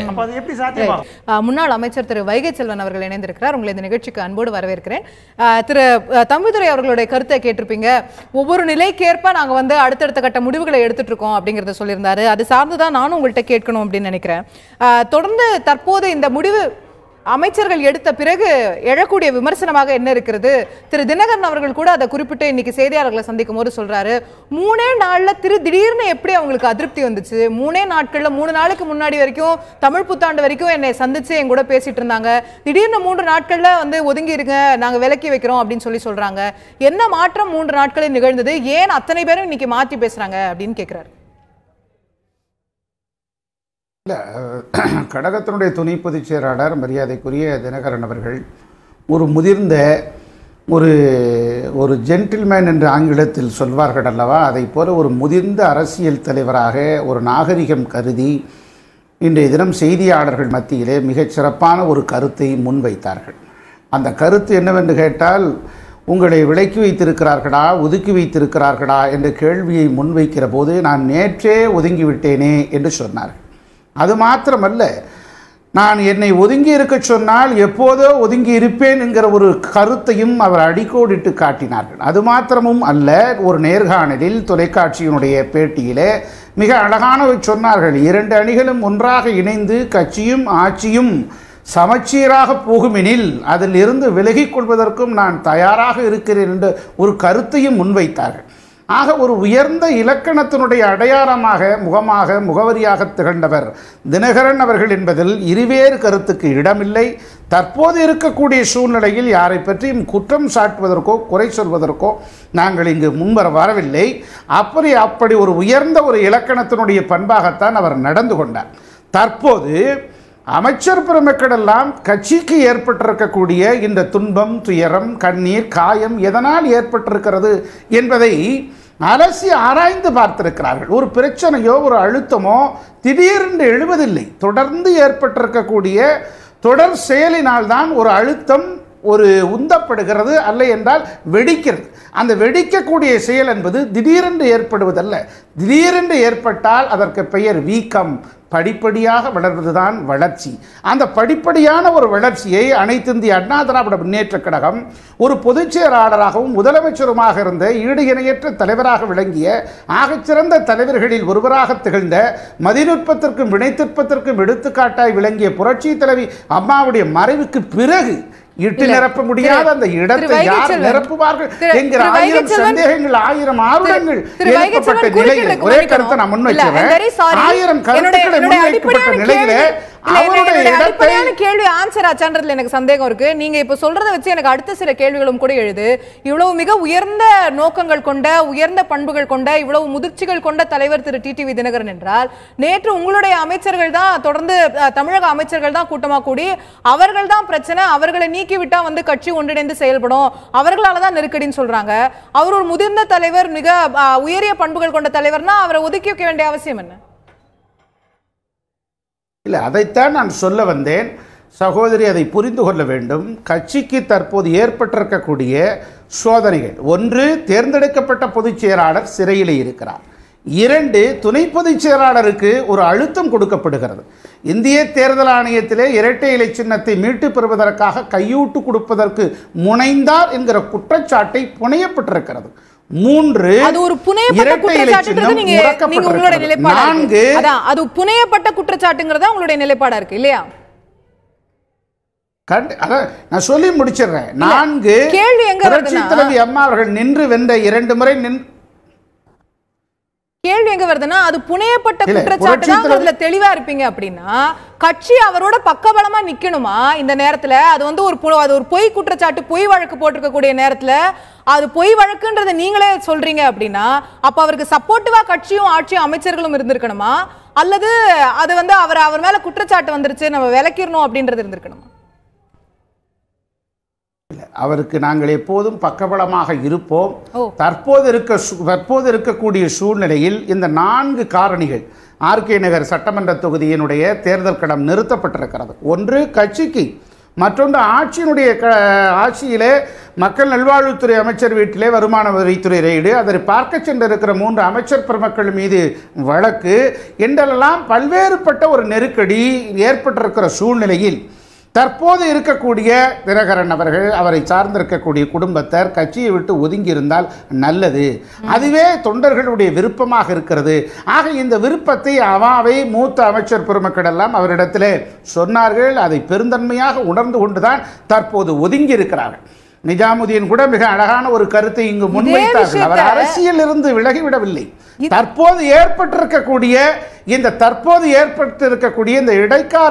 இந்த இடைக்கால ஏற்பாடாக அவர் வந்து தன்னை ஒதுக்கி வைத்துக் கொண்டார், தன்னை மறைத்து கொண்டார், தன்னை கரைத்து கொண்டிருக்கிறார். இப்படிப்பட்ட சூழ்நிலையிலே இருந்தால் தன்னை மறைத்து கொண்டாரும் தான் அதிலிருந்து விலகி கொண்டாரும் இந்த ஆட்சியும் கட்சியும் காப்பாற்றப்பட்டால் அதற்காக மகிழ்வேன் என்று ஒரு கருத்தை முன்வைத்ததை பார்க்கிற போது உளப்பூர்வமாக நீங்கள் பாராட்டுவீர்களா, வாழ்த்துவீர்களா, அல்லது அவரை காயப்படுத்துவீர்களா? நிச்சயமாக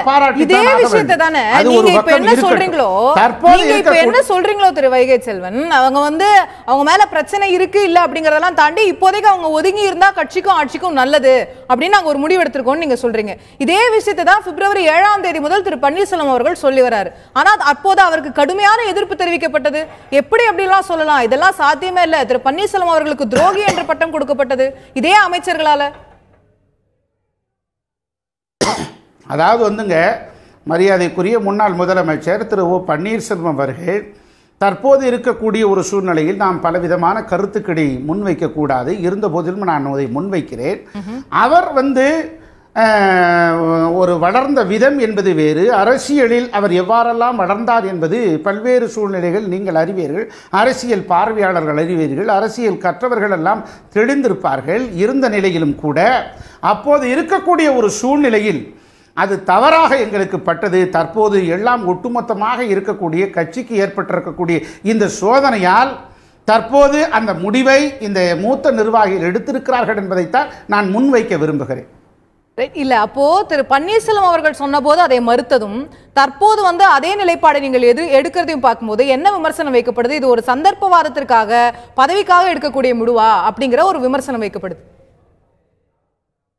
நிச்சயமாக சந்தர்ப்பவாதத்தையோ வெல்லது வெறும் ஒரு சாயம் பூசுவதற்காகவோ அனைத்திந்திய அண்ணா திராவிட முன்னேற்ற கழகம் எப்போதுமே நடந்து கொள்வதில்லை. அனைத்திந்திய அண்ணா திராவிட முன்னேற்ற கழகம் அடித்தள மக்களுடைய, விளிம்பின மக்களுடைய, பாமர மக்களுடைய நம்பிக்கை பெற்றிருக்கக்கூடிய இயக்கம். ஆகவேதான் இந்த இயக்கம் புரட்சித் தலைவர் எம்ஜிஆர் அவர்களாலும் புரட்சித் தலைவர் அம்மா அவர்களாலும் மீட்டுருவாக்கமும் புத்துருவாக்கமும் செய்யப்பட்டது. அப்படிப்பட்ட இந்த இயக்கம் எதற்காகவும் தனி மனிதருக்காக தன்னுடைய அடையாளத்தை எப்போதுமே இழப்பதில்லை. அது தனி மனிதனுடைய முதலமைச்சர் சொல்லும்போது அது கட்சி ஆட்சிக்கான நலன் அப்படின்னு புரிஞ்சுக்கணுமா? இல்ல, அதாவது வந்துங்க, அந்தைய காலகட்டத்தினுடைய சூழ்நிலையில் எந்த விதத்தில் அவர் அந்த வார்த்தையை பயன்படுத்தினார் என்கிற போது அதில் ஏற்பட்டிருக்கிற தவறு. ஏனென்று கேட்டால் கழகத்தினுடைய பொதுச் செயலாளராக காலியான நிலையில் யார் வைப்பது, யாரை கொண்டு வருவது, யார் அதற்கு தகுதியானவர், யார் அதற்கு மிகுதியானவர், யாரை அதில் உட்கார வைக்கலாம் என்கிற போது அதற்கு முன்மொழிந்தவரே மரியாதைக்குரிய முன்னாள் முதலமைச்சர் திரு பன்னீர்செல்வம் அவர்கள் தான்.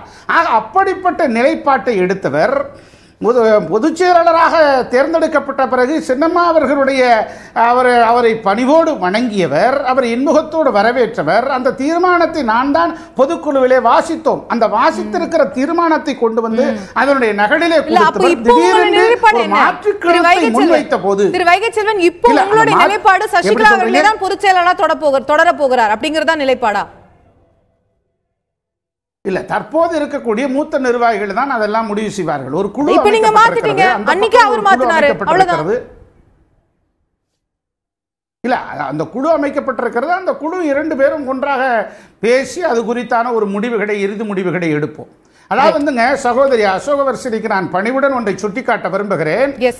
எந்த ஒரு இயக்கமும் ஒரு தன்னுடைய சுய தேவைகளை, ஒரு மாற்றங்களை செய்யாமல் போனால் அது மிக விரைவிலேயே தன்னுடைய அடையாளத்தை இழந்து போகும்.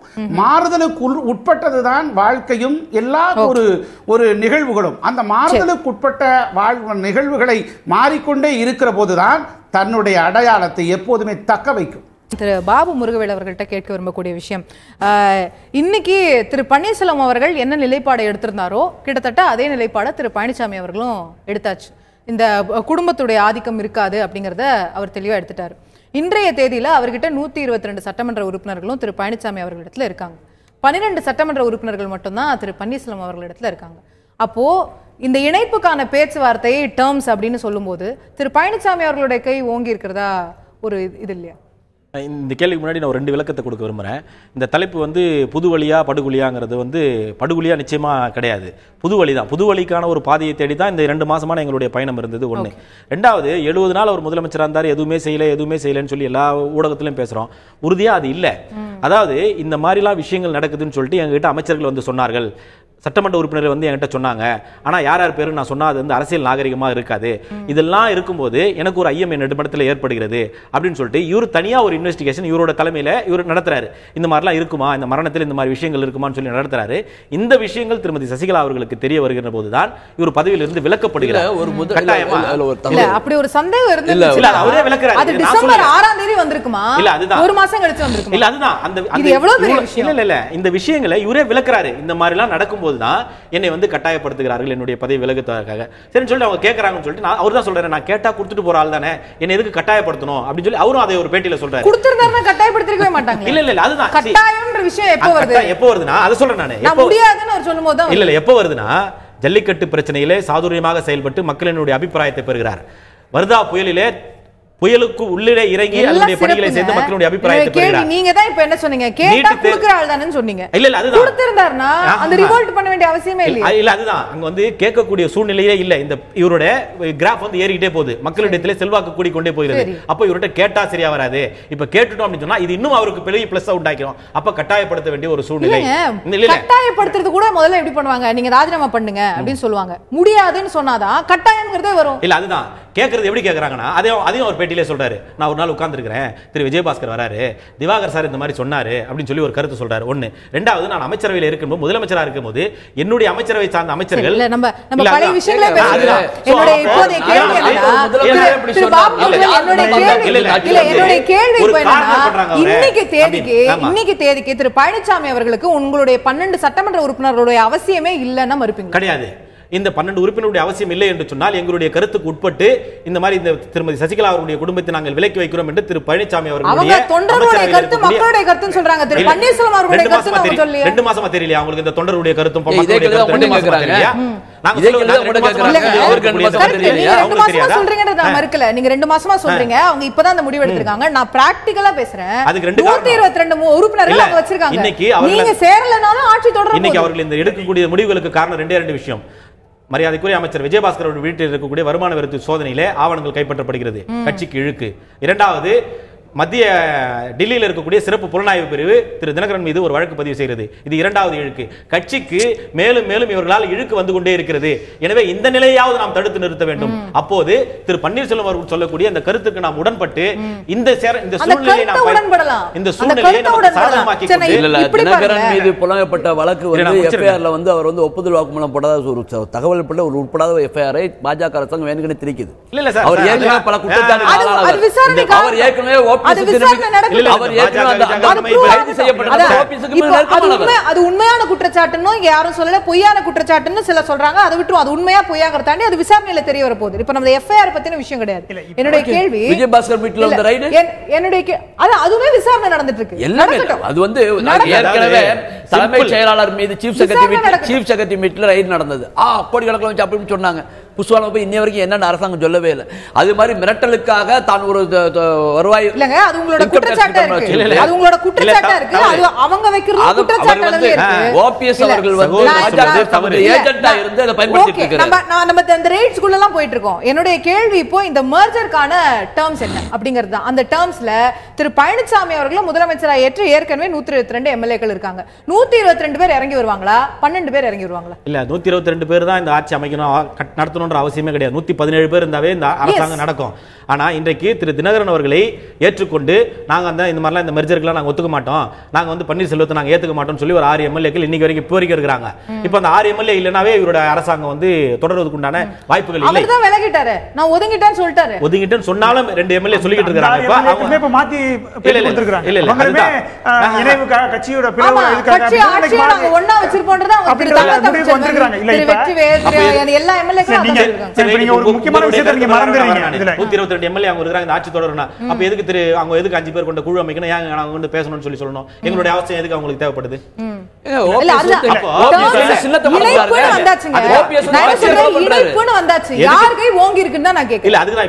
அடுத்த கட்டம் வரேன்னா, புரட்சி தலைவரால் தொடங்கப்பட்டு அம்மா வளர்க்கப்பட்ட இயக்கம் இந்த இரட்டை இலை சின்னம் இது நமக்குள்ளே ஏற்பட்டிருக்கக்கூடிய பிளவினால் சிதைந்து விடக்கூடாது. இந்த இணைப்பு தேவையான ஒன்று. இரட்டை இலை சின்னத்தை நாம் மீட்டெடுக்க வேண்டிய கட்டாயத்தில் இருக்கிறோம். அப்போ 2 பேரும் இணைந்தனால் தான். ஏன்னா தேர்தல் ஆணையம் மிக சரியான முன்னேற்றத்தை நானும் போயிட்டு கொடுத்த ஒரு பேட்டியில நம்ம முக்கியமா கவனிச்சீங்கன்னா, அமைச்சர்கள்லாம் ஏதோ ஒரு வித பயத்தினால அப்படின்ற ஒரு வார்த்தை யூஸ் பண்ணாரு. எனக்கு எந்த எதிர்பார்ப்பு இல்லை, அதனால ஏமாற்றம் இல்லை அப்படின்றாரு. எந்த எதிர்பார்ப்பு இல்லாம தான் கட்சியோட முக்கிய பொறுப்புக்கு வந்தாரா, இல்ல ஆர்கே நகர்ல வந்து தன்னை ஒரு வேட்பாளரை முன்னிறுத்தி அங்க ஜெயிக்கணும்ன்றத நினைச்சாரு அப்படின்றதுல பயம் சொல்லலாம். அது என்ன பயத்தை பத்தி அவர் பேசுறாரு? தற்போது திரு வைகை செல்வன் அவர்களிடத்துல கேட்க விரும்பக்கூடிய விஷயம், இந்த ஒரு விஷயத்துல திரு தினகரன் அவர்கள் சசிகலா அவர்கள் இல்லை அப்படிங்கிற முடிவுக்கு அடுத்தது இந்த இணைப்புக்கான பிரதான புள்ளியாக முதலமைச்சர் பதவி அப்படிங்கிறது இருக்க போகிறதா? சற்று முன் திரு தம்பிதுரை அவர்கள் அறிவித்திருக்கிறத நம்ம பார்க்கிறோம். திரு எடப்பாடி பழனிசாமி அவர்கள் தான் முதலமைச்சராக தொடரப் போகிறார் அப்படிங்கிறது. திரு பன்னீர்செல்வம் அவர்கள் தரப்புல அதை ஏற்க முடியாதுங்கிறது தான் அவர்களுடைய நிலைப்பாடா இருக்கிறது. திரு பழனிசாமி அவர்கள் தான் தொடர்வார் அப்படிங்கிறதுல நீங்களும் உறுதியா இருக்கிறீங்களா? நிச்சயமாக. ஏனென்று கேட்டால் நம்முடைய மாண்புமிகு நாடாளுமன்ற துணை சபாநாயகர் டாக்டர் தம்பிதுரை அவர்கள் தெளிவுபடுத்தியிருக்கிறார்கள். 122 சட்டப்பேரவை உறுப்பினர்களுடைய ஆதரவையும் நம்பிக்கையும் பெற்றிருக்கக்கூடிய முதலமைச்சராக எடப்பாடி கே பழனிசாமி அவர்கள் திகழ்வார்கள் என்கிற ஒரு கருத்தையே முன்வைத்திருக்கிறார். அந்த கருத்தையும் நாங்களும் வழிமொழிகிறோம். தற்போது இருக்கக்கூடிய சூழ்நிலையில் 12 சட்டமன்ற உறுப்பினர்களை பெற்றிருக்கக்கூடிய திரு பன்னீர்செல்வம் அணியினர் இணைந்து எங்களோடு இயக்க பணிகளையும் ஆட்சி பணிகளுக்கு உறுதுணையாகவும் இருப்பார்கள் என்கிற நம்பிக்கையில் குழு பேச்சுவார்த்தைக்கு பிறகுதான் ஒரு இறுதி வடிவம் கிடைக்கும். அப்படியானால் நீங்க திரு பழனிசாமி அவர்கள் தான் முதலமைச்சராக தொடர போறாருங்கிறதுல உறுதியா இருக்கீங்களானா, கட்சி தலைமையும் ஆட்சி தலைமையும் ஒரே நபரிடம் இருக்க வேண்டும் அப்படிங்கிற கோட்பாட்டிலையும் இன்னும் தொடர்ந்து உறுதியா இருக்கிறீங்களா? இல்ல, அப்படி உடனடியாக அதை எதையும் உறுதியிட்டு சொல்லிவிட முடியாது. ஏனென்று சொன்னால், உறுதியிட்டு நான் இந்த கருத்துக்களை உரைத்தால் அதற்கு பெயர் சர்வாதிகாரம். ஜனநாயக அடிப்படையிலே இரு குழுக்கள் பேச்சுவார்த்தை நடத்துகிறது. இரு குழுக்களுடைய பேச்சுவார்த்தைகளுடைய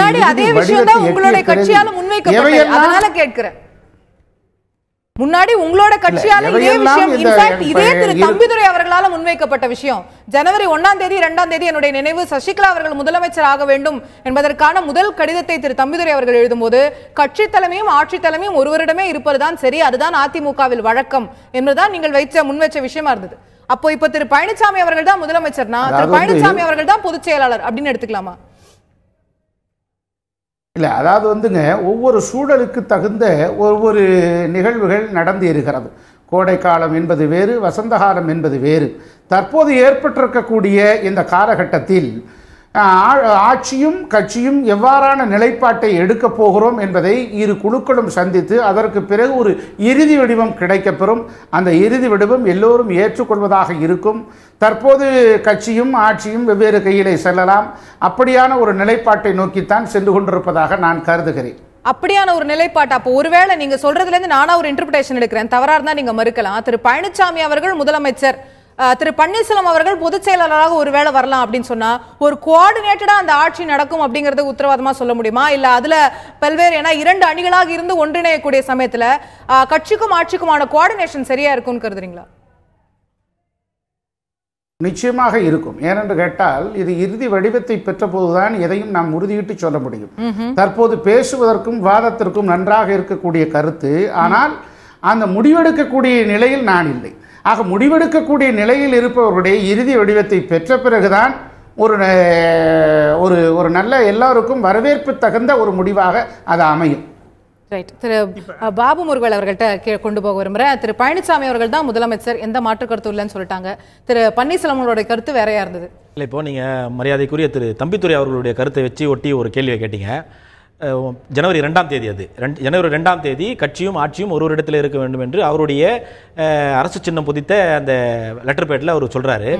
இன்றைக்கு தற்போது கொஞ்சம் சிறிது நேரத்துக்கு முன்பாக ஒளிபரப்பப்பட்ட அந்த பேட்டியிலே அவரே சொல்றாரு, காலத்திற்கும் சூழ்நிலைக்கும் ஏற்றால் போல அரசியலே சில முடிவுகள் எடுக்க வேண்டிய கட்டாயம் இருக்கிறது அப்படின்னு சொல்றாரு. அப்ப அவருடைய கருத்திலே அவர் மாறுபடுகிறார். காரணம், இப்ப இருக்கக்கூடிய சூழ்நிலை, இந்த இரு குழுக்களுக்கும் சொத்து போட்டியோ வர்க்க போட்டியோ கிடையாது. எங்களுக்கு இருப்பது இந்த இயக்கத்தை ஒருங்கிணைந்து ஒன்றாக மாண்பு அம்மாவினுடைய எண்ணத்திற்கு ஏற்றது போல இந்த இயக்கத்தை வழிநடத்தி செல்ல வேண்டும் என்ற ஒரே குறிக்கோள் தான். இதில் யார் பெரியவர் யார் சிறியவர், யாருக்கு எந்த பதவி, யார் எந்த பதவியை கையாள வேண்டும் என்கின்ற ஒரு முடிவை தற்போது மரியாதைக்குரிய என்னுடைய கல்லூரியை மூத்த மாணவர் வைகைச்செல்வன் அவர்கள் சொன்னதை போல தற்போது இந்த சூழ்நிலையில் நாம் முடிவெடுக்க முடியாது. காரணம், 2 தரப்பிலுமே குழுக்கள் அமைக்கப்பட்டிருக்கிறது. இந்த குழுக்கள் கூடி பேசி ஒரு நல்ல முடிவை தமிழக மக்களுக்கு விருப்பமான அனைத்து இந்த அண்ணா திராவிட முன்னேற்ற கழகத்தினுடைய தொண்டர்களுக்கு விருப்பமான ஒரு முடிவை எடுப்பதற்குண்டான வாய்ப்புகள் இருக்கிறது. அதனால எர்லியரா நம்ம சில விஷயங்களை நம்ம டிசைட் பண்ணிவிட்டோம் என்று சொன்னால் அது பெரியவர்கள் எடுக்கக்கூடிய முடிவிற்கு பாதகமாக அமைந்துவிடும் என்பது என்னுடைய கருத்தாக இருக்கிறது. மக்களுக்கு விருப்பமான முடிவுகள் எடுக்கிறதுன்றதுல மக்கள் யாருமே இப்ப இவங்களோட கட்சி பிரச்சனையில விருப்பமா எதையுமே தெரிவிக்கல. டெல்லியில விவசாயிகள் தினம் ஒரு விதமான போராட்டங்களை பண்ணிட்டு இருக்காங்க. இங்க நீட் தேர்வு மாணவர்கள் சந்திக்க போற முக்கியமான பிரச்சனை நீட் தேர்வு இது இருக்குது, குடிநீர் பிரச்சனை இருக்குது. இங்க 4க்கு ஒரு பிரச்சனையை மக்கள் சந்திச்சிட்டு இருக்காங்க. அதை பத்தி இங்க பேசுறதுக்கு யாருமே தயாரா இல்ல. அதுக்கான குழுக்கள் அமைக்கல. மக்களோட பிரச்சனைகளுக்கு ஓடோடி வரது அதற்கான நடவடிக்கைகள் இல்லன்னு நீங்க நினைக்கிறீங்களா? குடிநீர் பிரச்சனைக்காக 100 கோடி ரூபாய் ஒதுக்கப்படுகிறது.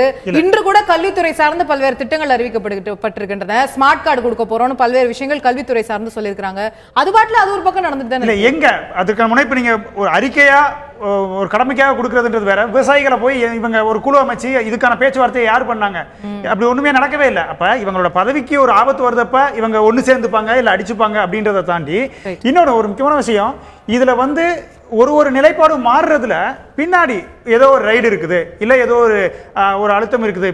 அதன் பின்னணியில் என்ன நடக்குது அப்படின்றத நம்ம இங்க பேச வேண்டியிருக்குது. கேட்போம். திரு நிஜாமுதீன், நீங்க குறுக்கிட விரும்புறீங்க. அதாவது இப்போ அவர் சொன்னாரு மக்கள் குழு முடிவெடுக்கும் அப்படின்ட்டு. ஏற்கனவே இவரே நம்ம ஓபிஎஸ் சொன்னாரு, அடிப்படை தொண்டன் முடிவெடுக்க வேண்டும். பொதுச்செயலாளர் கட்சியுடைய பதவிகளை அடிப்படை தொண்டன். இப்ப அடிப்படை தொண்டன் முடிவெடுப்பானா குழு முடிவெடுக்குமா? குழு என்றால் அந்த அடிப்படை தொண்டரால் ஏற்படுத்தப்பட்ட குழுவா அல்லது மேலாதிக்கமாக பதவியில் இருப்பவர்களால் ஏற்படுத்தப்பட்ட குழுவா? இதுக்கு என்ன பதில்? நல்ல கேள்வி. அது குழு எடுக்கக்கூடிய முடிவு என்பது இப்போ 2170 நபர்கள் பொதுக்குழு செயற்குழு உறுப்பினர்கள் கூடி எடுத்து ஒரு பொதுச் செயலாளரை நியமனம் செய்திருக்கிறோம்.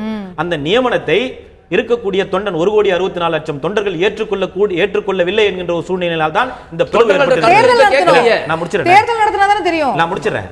நான் கன்க்ளூட் பண்றேன். சோ இது நடத்தல, இது ஏற்றுக்கொள்ளாத ஒரு சூழ்நிலை இந்த இயக்கம் ஏற்றுக்கொள்ளவில்லை என்பதற்கு தேர்தல் நடைபெற்றதா கட்சியில? இல்ல அதுதாங்க அதான் பிரச்சனையே. தேர்தல் ஆணையத்துக்கு முன்னாடி 12 பேர் சொன்னாங்க, 12 பேர் தனியா இருக்காங்க.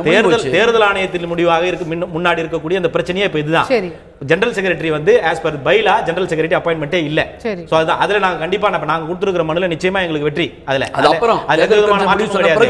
ஆனா இப்ப இதுல என்னன்னா இந்த குழு முடிவு பண்ணும் அப்படிங்கிறது மக்கள் சொல்றது கட்சியினுடைய தொண்டர்களுடைய எண்ணங்கள் பிரதிபலிக்கக்கூடிய ஒரு முடிவாகத்தான் இருக்கும். அந்த முடிவு இருக்கு. ஏன்னா இப்ப எங்க கிட்ட யார் தொண்டர் உங்களை பார்த்தாங்கன்னு சொல்லி ஒரு கேள்வி எழுந்துச்சு. திரு பன்னீர்செல்வம் அவர்களிடத்துல தினமும் அந்த அவருடைய அலுவலகத்தில் செல்லக்கூடியவன் நான். ஆயிரக்கணக்கான மக்கள் அங்கு வருகிறார்கள். அவர்களை ஒரு குறிப்பிட்ட சதவீத மக்களை நான் நேரில் சந்திக்கிறேன். அவருடைய எண்ணங்களை நான் உள்வாங்கிக் கொள்கிறேன்.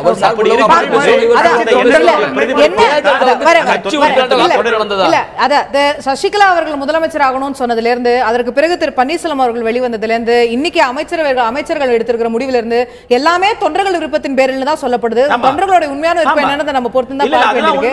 நான் திரு நிஜாமுதீன் அவர்கள்ட்ட கேட்க விரும்பக்கூடிய விஷயம், திரு தினகரன் அவர்கள் செய்தியாளர்களை சந்திக்கும் போது இன்னைக்கு ஒரு விஷயம் சொல்றாரு, அமைச்சர்கள்லாம் ஏதோ ஒரு பயத்திற்கு உள்ளாகி இருக்கிறாங்க, ஏதோ ஒரு அழுத்தத்திற்கு உள்ளாகி இருக்கிறாங்க, அது என்ன அப்படின்னு தெரியலன்னு.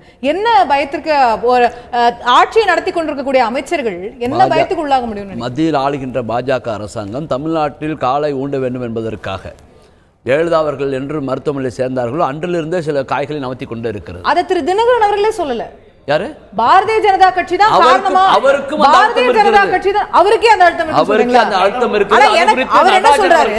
அது குறித்து நடராஜ் அவர்கள் தனது தஞ்சாவூர் பேட்டியில தெரிவித்து விட்டார். இல்ல, அவர் என்ன சொல்றாரு? திரு தினகரன் அவர்கள் இன்னைக்கு என்ன சொல்றாரு? எனக்கு எந்த பயமும் இல்ல, அமைச்சர்கள் தான் எதுக்கோ பயந்துருக்காங்கன்னு சொல்றாரு. அது பாரதிய ஜனதா கட்சியா மத்திய அரசான செய்தியாளர்கள் சிலர் கேள்வி கேட்கும் போது அதெல்லாம் எனக்கு தெரியாது, நான் பாஜகவெல்லாம் சொல்ல விரும்பல, இன்னைக்கு அந்த மாதிரியான ஒரு பாரதிய ஜனதா கட்சியை குற்றம் சாட்டுறது அவரே குற்றம் சாட்டு. தமிழ்நாட்டில் உள்ள இந்தியாவில் உள்ள எல்லா கட்சிகளும் பாஜக தான் இது காரணம் என்று சொல்லி அதுக்கு வெங்காய நாடு நாங்கள் காரணம். யார் பாதிக்கப்பட்டதா நீங்க சொல்றீங்களோ அவரே சொல்லல, மற்ற கட்சிகள் சொல்றாங்க, அவருக்கும் அழுத்தம் இருக்குல்ல. அவருக்கு ஒரு வழக்க போட்டு ஒரு பொய்யான வழக்க போட்டு முடக்கி வச்சிருக்காங்க எல்லாரையுமே. அதனால இன்று இல்ல இப்ப இது எப்படின்னா கான்ட்ராவா இருக்கு பாருங்க. திரு பன்னீர்செல்வம் பதவி விலக வேண்டும் என்று அழுத்தம் சொன்னா அவர் யாரையும் அழுத்தம் கொடுக்க முடியாது, அவர் அழுத்தம் கொடுப்பாரான்றாங்க. இன்னைக்கு தினகரன் அவர்கள் இந்த மாதிரி முடிவு எடுக்கிறதுக்கு பாஜக அழுத்தம்னா அந்த அழுத்தம் இது எப்படி யார் அழுத்தம் இல்ல, அவர் அழுத்தம் தான் சொல்றாங்க. அழுத்தம் தான் அவர் சொல்றாரு. அதெல்லாம் சொல்றேன். அவர் அழுத்தம் கொடுத்தா அம்மா எங்க ரைட் நடக்குது. எங்க அழுத்தம் கொடுத்தா அதை ஏத்துக்க மாட்டீங்க. அது வானலை சசிகலா அவர்கள் அழுத்தம் கொடுத்து எங்களை பதவியில இருந்து விலக சொன்னான்னு சொன்னா அதை ஏத்துக்க மாட்டீங்க. அவரே பாஜக கூடவே போறாரு. பாரதிய ஜனதா அவர்கள் அவரே கால் ஊத்துறாரு. அப்ப அது நடக்கல, இப்ப அது நடக்குதுன்னு தான் சொல்றாங்க திரு சங்கர். ஏங்க எங்க அழுத்தம் அவரே கால் முன்மொழிறாங்க. அவரே முன்மொழிறாங்க. என்ன வேடிக்கையா இருக்குது. இன்னைக்கு ஒரு ரைடு சேகர் ரெட்டி அந்த ரைடுக்கு அப்புறமா ஓபிஎஸ் வரல, இப்ப விஜயபாஸ்கருக்கு ஒரு ரைடு நடந்துச்சு. நான் என்ன பாக்குறேன், இந்த அமைச்சர்களோட அவர் சொல்ற அந்த பயம்ன்றது இது மட்டும் தான். அவர் வெளிப்படையா சொல்ல மாட்டேங்கிறாரு. ஏன்னா அவர் சொல்ற மாதிரி அவருக்கு ஒரு அழுத்தம் இருக்குது. ஏன்னா அந்த அமைச்சர்களோட பட்டியல் எல்லாம் விஜயபாஸ்கர் வீட்ல அந்த ரைட் நடந்ததுக்கு அப்புறம் சார்பை இவ்வளவு கொடுத்தன்ற தெளிவா ஒரு அதையும் தொடர்பு படுத்தி பல அரசியல் தலைவர்கள் கருத்துக்களை தெரிவிக்கிறாங்க. ஆனா டைரக்டா அது ரெண்டையும் கோரிலேட் பண்ண முடியுமாங்கிறதுக்கான எந்த ஒரு ஆதாரமும் இல்லன்றதை நம்ம சேர்த்து பார்க்கணும். அப்படி சாமானியம் நீங்க கிராமத்துல ஒரு மக்கள் டீ கடையில பேசிக்கிறாங்க. இப்ப பின்னணியில பிஜேபி இருக்குது அப்படிங்கறத பேசுறது பூரா ஆதாரபூர்வமாயிடாதுல. அது மட்டும் தான் நான் எஸ்டாப்லிஷ் அப்படி ஒரு கருத்து இருக்கு. அது உங்களுடைய மனநிலைன்றதை நீங்க வெளிப்படுத்தலாம். அதுக்கு ஆதாரம் இல்லன்றதை நான் பதிவு பண்றேன். வேற எதுவும் இடைவெளிக்கு முன்னாடி சொன்ன விஷயத்தை தான் உங்கள்கிட்ட கொண்டு போக விரும்புறேன். 89ல நடந்த அதிமுகவுடைய இணைப்புக்கும் தற்போது இருக்கக்கூடிய இணைப்புக்குமான வித்தியாசமா நம்ம பார்க்கக்கூடிய விஷயம், அன்னைக்கு ஜெயலலிதா அப்படிங்கிற ஒரு புதிய தலைமை, ஒரு புதிய லீடர் எமர்ஜ் ஆகி அவர்களுடைய குடையின்ற அவங்க ஒரு தேர்தலில் வெற்றி பெற்று வராங்க. எல்லா அணிகளும் சேர்ந்து அவங்களுக்கு கீழே இணையறாங்க. இன்னைக்கு இந்த இரண்டு அணிகள் இணையும் போது அப்படி ஒரு வலிமை மிக்க கரிஸ்மேட்டிக்கான தலைவர் இன்னைக்கு இருக்காங்க, அவங்கள ஒன்றிணைக்கக்கூடிய சக்தி படைத்த ஒரு தலைவர் இருக்காங்கன்னு நினைக்கிறீங்களா ஒரு சாமானியரா? இதுல அந்த ஒருங்கிணைக்கக்கூடிய தலைமையின் கீழே இணையறாங்க அப்படின்றது நாங்க பார்க்கல. இது பின்னாடி அண்ணன் சொன்ன மாதிரி அதுவா இதுவா இல்ல இப்ப சொல்றேன், இதை சொல்றேன். அன்னைக்கு தலைமைக்கான போட்டியா இருந்துச்சு. இன்னைக்கு அப்படி கிடையாது. இது தன்னை காப்பாத்திக்கிறதுக்கான ஒரு இணைப்பு அப்படின்னு தான் நான் பாக்குறேன். ரெண்டு பக்கமே. அது காரணம் என்னவா இருந்தாலும் அதற்கான விமர்சனங்களை நீங்க முன்னாடியே சொன்னீங்க. என்னுடைய கேள்வி, இப்ப இது இணைஞ்சிருச்சுன்னு வச்சுக்குவோம், இணைந்த பிறகு யாரா ஒருவருடைய தலைமையை ஏற்று அத்தனை பேரும் வழி நடக்கணும்ல. அதற்கான ஒரு ஒற்றை தலைமை, ஒரு கரிஸ்மேட்டிக் லீடர்ஷிப், இல்ல எல்லாரும் ஏற்றுக்கொள்ளக்கூடிய தலைமை அப்படின்னு ஒண்ணு வேணும்ல. ஜெயலலிதா அவர்கள் இருந்த மாதிரி அப்படி ஒரு தலைவர் இன்னைக்கு நீங்க பாக்குறீங்களான்னு கேட்க. இல்ல, இன்னைக்கு என்னோட பார்வையில அப்படி ஒருத்தர் நான் பார்க்க முடியல. திரு பன்னீர்செல்வம் அவர்களா இருக்கலாம், இல்ல திரு எடப்பாடி பழனிசாமி அவர்களா இருக்கலாம், யாரா வேணாலும் இருக்கலாம். இல்ல அப்படி நான் பார்க்க முடியல. ஏன்னா அன்னைக்கு இவங்க எல்லாம் ஒரு 122 எம்எல்ஏக்கள் இதுல எடப்பாடி பழனிசாமி ஆட்சி முதல்வராக பொறுப்பேற்கிறப்ப அவங்க ஒரு தற்காலிக வெற்றி அடைஞ்சதா கொண்டாடினாங்க. இப்ப இன்னைக்கு பொதுச் செயலாளர் பதவியிலிருந்தும் துணை பொதுச் செயலாளர் பதவியிலிருந்து இப்ப இவங்க மற்றவங்க சசிகலா குடும்பம் விளைவிக்கிறப்ப இப்ப இன்னைக்கு தற்காலிகமா இவங்க வெற்றி அடைந்தா பார்க்க முடியுது. மாற்றி நாங்க வெற்றி அடைஞ்சோன்னு இவங்க பெருமைப்பட்டுக்கிறாங்களே தவிர இவங்க ரெண்டு பேருமே சேர்ந்து நம்ம மக்களை தோல்வியடைய வச்சுட்டாங்க. வேற யாரோ ஒருத்தர்கிட்ட தோத்துட்டு இருக்காங்க. இன்னும் நேரடியாக சொல்ல போனா மத்தியில் ஆளக்கூடிய பிஜேபியோட கிட்ட இவங்க ரெண்டு பேருமே தோத்துக்கிட்டு இருக்காங்க அப்படின்றதுதான் எங்களோட பார்வையா இருக்குது. இப்ப மக்கள் இப்ப பாத்தீங்கன்னா ஓட்டு போட்டது நேரடியாக முதல்வரை தேர்ந்தெடுக்கிறதுக்கு வாய்ப்பு மக்களுக்கு இல்லைனாலுமே உண்மையிலேயே மக்கள் ஒவ்வொருத்தரும் முதல்வர் வேட்பாளரை பார்த்து தான் ஓட்டு போட்டாங்கன்றதா நிதர்சனம். அது அப்போ அதை ஜஸ்டிஃபை பண்ண முடியுமா? அதை இன்னைக்கு நாம ஜஸ்டிஃபை பண்ண முடியுமா? எனக்கு தெரியாது, நான் சட்டமன்ற உறுப்பினர் தான் தேர்ந்தெடுக்கிறேன், எனக்கு தெரியாதுங்க, நான் உங்களுக்கு தான் ஓட்டு போட்டேன். நம்ம ஓட்டு போட்டு பேசுறது வேற, ஆனா உண்மை எதுன்றது நீங்க வந்து மக்கள் மனசுல யாரை பார்த்து ஓட்டு போடுறீங்க? இன்னைக்கு ஜஸ்டிஃபிகேஷன் சொல்ல முடியாது. தன்னோட தொகுதியில யார் எம்எல்ஏ எம்பின்னு கூட தெரியாத மக்கள் ஆனா முதல்வரை பார்த்து அதாங்க நாம அன்னைக்கே விழிப்பா ஓட்டு போட்டுருக்கணுமா? இன்னைக்கு வந்து நான் அப்படிதான் ஓட்டு போட்டேன்னு சொன்னா சரியா? இல்ல உண்மை, நான் அதை ஒத்துக்கிறேன். ஆனா அதுதான் நிதர்சனம்ன்றதை நம்ம பார்க்கணும். அப்படி இருக்கிறப்ப மக்கள் நான் இந்த முதலமைச்சருக்காக ஓட்டு போட்டேன், இது மக்களோட முதலமைச்சர் இவங்க இல்ல அப்படின்ற ஒரு பரவலான நிலை தான் இருக்குது. அப்ப இப்போதைக்கு மக்கள் விரும்புறது எல்லாமே ஒரு தேர்தல் வரணும் அப்படின்றது மக்களோட என்ன வெளிப்பாடா இருக்குது. ஓகே, தேர்தல் வரணும்ன்றது உங்களுடைய இறுதியான பார்வை நான் புரிஞ்சுக்கிறேன். திரு நிஜாமுதீன், உங்களுடைய சுருக்கமான இறுதியான பார்வை. அதாவது இப்ப நீங்க சொன்னீங்க இல்லையா, மக்கள் அப்போ விழிப்புணர்வு. நம்ம நாட்டில் வந்து சட்டமன்ற உறுப்பினர் ஜனநாயகம் இல்லை, கட்சி ஜனநாயகம் தான் இருக்குது. சட்டமன்ற உறுப்பினர்கள் தனியாக சுயமாக ஒரு கருத்தை சொல்வதற்கு சட்டமன்றத்தில் அதிகாரம் இல்லை. அப்படி சொன்னாக்கா கொரோனா உத்தரவை மீறியதாக பதவி போய்விடும். ஸோ இந்த கட்சி தலைமையை சார்ந்த கட்சி ஜனநாயகம் தான் நிற்கக்கூடிய நிலையை தவிர ஃபுல் ஜனநாயகமான சட்டமன்ற அமைப்புகளை தேர்தல் கமிஷன் எடுத்துருச்சு. அவங்க வந்து இந்த பக்கம் போனால் பதவி போடும், இந்த பக்கம் பதவி போட்டு சுருக்கி ஒரு குடும்பத்து கையிலோ ஒரு நபர் கையிலோ ஒரு கட்சி தலைமை என்ற கையிலோ திணித்து விட்டார்கள். இது ஒரு ஜனநாயக படுகொலை. இது தேர்தல் கமிஷன் நடந்தது. அதை நம்ம ஃபாலோ பண்ண வேண்டிய கட்டாயத்தில் நாம இருக்கிறோம். ஒரு சட்டமன்ற உறுப்பினருக்கு தனியா ஒரு கருத்து இருக்கலாம் சொல்றேன். அரசியல் தலைவர்கள் நினைச்சா அதை மாற்ற முடியாதா? அரசியல் தலைவர் தனிநபர் தானே, அவர் தனிநபர் தானே, அவர் ஒரு கட்சியுடைய தலைவர் நினைச்சா அதை மாற்ற முடியாதா? அவர் தனிநபர்னு சொல்லிடுறாங்க. ஒரு முதலமைச்சர் ஒரு கட்சியுடைய தலைவர்லாம் தனிநபர்னு சொல்லிட முடியுமா? அவங்களுக்கான அதிகாரங்கள் இல்லையா? அவங்க அதை மாற்ற முடியாதா? அதை மாற்ற முடியலையே, தனிநபர் தானே. இப்பவும் நீங்க மெஜாரிட்டி சட்டமன்ற உறுப்பினர் என்னுடைய கட்சியில நான் இப்படி ஃபாலோ பண்ண போறேன், என்னுடைய கட்சியில இப்படி அந்த கட்சி அதுதான் தனிநபர் முடிவு. இன்னைக்கு பாஜகவா இருந்தாலும் காங்கிரஸா இருந்தாலும் எந்த கட்சியா இருந்தாலும் தான் தனிநபர் முடிவு. இல்லங்க, ஒரு கட்சியுடைய தலைவர் எடுக்கிற முடிவு தானங்க அத்தனை பேரோட முடிவு. முழுமையான ஜனநாயகம் இந்த கட்சியில இருக்குன்னு ஒரு தலைவர் முடிவு எடுத்துட்டா அப்படி முடியாது. இந்த கட்சியில ஜனநாயகம் உள்கட்சி ஜனநாயகம் கம்யூனிஸ்ட் கட்சிகளை தவிர பாக்கி அனைத்து கட்சியும் தனிநபரால் ஆதிக்கம் செலுத்தக்கூடிய ஒரு கட்சியாக தான் இருந்து கொண்டிருக்கிறது உண்மை. சரி, இல்ல இந்த விஷயத்துல இறுதியான பார்வை என்ன? இந்த விஷயத்துல இறுதியான பார்வை சிலர் தன் பதவியை பாதுகாத்துக் கொள்வதற்காக பின்பக்கத்தில் இருந்து தள்ளக்கூடிய உந்து சக்தியால் இந்த நிகழ்வு நடந்து கொண்டிருக்கிறது. தமிழ்நாட்டில் மிகப்பெரிய ஆபத்தை பேராபத்தை விளைவிக்கக்கூடிய ஒரு நிகழ்வு நடந்து கொண்டிருக்கிறது. இது பாஜகவால் செயல்படுத்தப்பட்டு கொண்டிருக்கிறது. திரு பாபு முருகவேல், திரு சங்கர் அவர்களுடைய கருத்தையும் கேட்டிருப்பீங்க. இந்த இணைப்புன்ற ஒரு விஷயம் சாத்தியமானாலுமே கூட அனைத்து தரப்பினரையும் சாட்டிஸ்ஃபை பண்ணக்கூடிய ஒரு ஒருங்கிணைக்கக்கூடிய ஒரு தலைமை தற்போது இருக்கிறதா அப்படிங்கிற கேள்வி எழுகிறது. அதுக்கு முன்னாடி இவங்க ரெண்டு பேருமே வந்து எல்லாத்துக்குமே வந்து பாஜக காரணம் அப்படின்னு சொல்றாங்க. நான் பாஜகவுக்கு சாதகமாக பேசுகிறேன்னு நீங்க நினைக்க வேண்டாம். இது வந்து ஊர்ல பழமொழி சொல்லுவாங்க, காக்காவுக்கார பணமொழி விழுந்துச்சுன்னு சொல்லிட்டு. நான் அந்த பணமொழியே மாத்திரேன். நானு பணம்பழம் விழும்போது தான் காக்காவே உட்காந்துச்சு. அது எப்படி எந்த பணம்பழம் விழுந்தது அப்படின்னா, மிகப்பெரிய அளவிலே பணப்புழக்கம் ஆர்கனக் இடைத்தேர்தலில் எப்படி வருதுன்னு சொல்லி ஒரு ட்ராக் எடுக்கிறான். அப்போ இந்த மாதிரி விஷயம் நடக்குது. ஆய்வு ஒன்று. ரெண்டாவது, இப்போ வழக்கு பதிவு பண்ணிருக்கான் டெல்லியில். இந்த மாதிரி இந்த வழக்கு எப்படின்னா டெலிஃபோன் ரெக்கார்டு அதை ட்ராக் பண்றான். இந்த மாதிரி இஷ்யூ நடக்குது, ஏதோ ஒரு துப்பு கிடைக்குது, அதை வச்சு ட்ராக் பண்றாங்க. அதுக்கப்புறம் அப்போ இந்த ரெண்டு வழக்குமே நடைபெற்ற சம்பவங்களுக்காக பதிவுப்பட்ட வழக்கு, நடைபெற்ற சம்பவங்களுக்காக நடைபெற்ற இந்த ஆய்வு நடந்த பிரச்சனையால வழக்கு பதிவு செய்யப்பட்டது. வழக்கு பதிவு செய்யப்பட்டதால பிரச்சனை இல்லை. அதனால தான் இது இப்போ ஒரு பெரிய பணப்புழக்கம் இருக்குது, மத்திய அரசாங்கம் பார்த்துட்டு சும்மா இருக்குதுன்னு வச்சுங்களேன், தேர்தல் ஆணையம் பார்த்து சும்மா இருக்குதுன்னா எலெக்ஷன் முடிஞ்சதுக்கு அப்புறம் என்ன 90 கோடி செலவு பண்ணிருக்கான், இதே வாய் பேசும். இந்த ஒரு சப்போஸ் இது ஒரு தேர்தல் ஆணையத்தை பணம் கொடுத்து உத்தரவு பெறக்கூடிய ஒரு சூழ்நிலை உருவாதுன்னு வச்சுங்களேன். தமிழிசை அவர்கள் இல்ல ஒரு நிமிஷம் நிறுத்தப்படும் சொல்றாரு. எப்படி சொன்னாரு? அதுதான் விழும்போது அவங்க அதை சொல்லிட்டாங்கன்னு சொல்லி சொல்றாங்க. அதுதான் விழும்போது பார்த்துட்டு வந்துட்டாங்க. ஒரு மாநில தேர்தல் கமிஷனுடைய உத்தரவு தமிழிசைக்கு தெரிகிறது என்று மரியாதைக்குரிய தமிழிசை அவர்களுக்கு தெரிகிறது என்று 7ஆம் தேதி இந்த பிரச்சனை அண்ணா ஆரம்பிக்கிறார். 9ஆம் தேதி சொல்றாரு இந்த ரெண்டு இதுவும் இணைஞ்சிர போகுதுன்னு சொல்லிட்டு. இப்போ 2 மாசத்துக்கு முன்னாடியே திரு பன்னீர்செல்வம் சொல்லிட்டாரு. அப்ப அவர் தெரிஞ்சுனே இந்த பிரச்சனை ஆரம்பிச்சாருன்னுவாங்க. சரி, அந்த மாதிரி கிடையாது. பிரெடிக்ட் பண்றோம் என்ன நடக்கும் அப்படிங்கிறது ஒரு மூத்த அரசியல்வாதிகளுக்கு ஒரு பிரெடிக்ஷன் இருக்குது. நிச்சயமா இருக்காது. தவறு நடக்கும்போது தட்டி கேட்பதற்கு யாராவது மத்திய அரசாங்கம் தான் எல்லாரையும் ஆட்டி படைக்க சொல்லி நம்ம எல்லாத்தையும் யாருமே நம்ம தப்பு செஞ்சு இணைப்புக்கு பிறகும் கூட எந்தவித பிளவும் இன்றி எந்தவித சச்சரவும் இன்றி இது ஒருங்கிணைந்து இதே மாதிரி நடைபெறும், இல்ல இந்த ஆட்சி நிலையானதாக இருக்கும் அப்படிங்கிறதுக்கு என்ன உத்தரவாதம்? நிலையானதாக இருக்க வேண்டும் என்பதற்காகத்தான் இந்த முயற்சி. நம்பிக்கை இல்ல நிலையானதாக இருக்கும் இந்த முயற்சி சக்சீட் ஆனதுக்கு அப்புறம் நிச்சயமாக நிலையானதாக எல்லாருமே மடியில கணத்தை வச்சிருக்காங்க. குடுமி புடி மத்திய அரசு வச்சிருக்கு. அது கண்டிப்பா நிலையா இருக்கு. லாஸ்ட் சான்ஸ் முடிஞ்சிருச்சு. Shankar, please cooperate with me. நான் நான் திரு வைகை செல்வன் அவர்களுடைய இறுதியான பார்வை பெற விரும்புறேன். திரு எடப்பாடி பழனிசாமி அவர்கள் தான் முதலமைச்சர் அப்படிங்கிறதுல உறுதியாக இருக்கிறீங்க.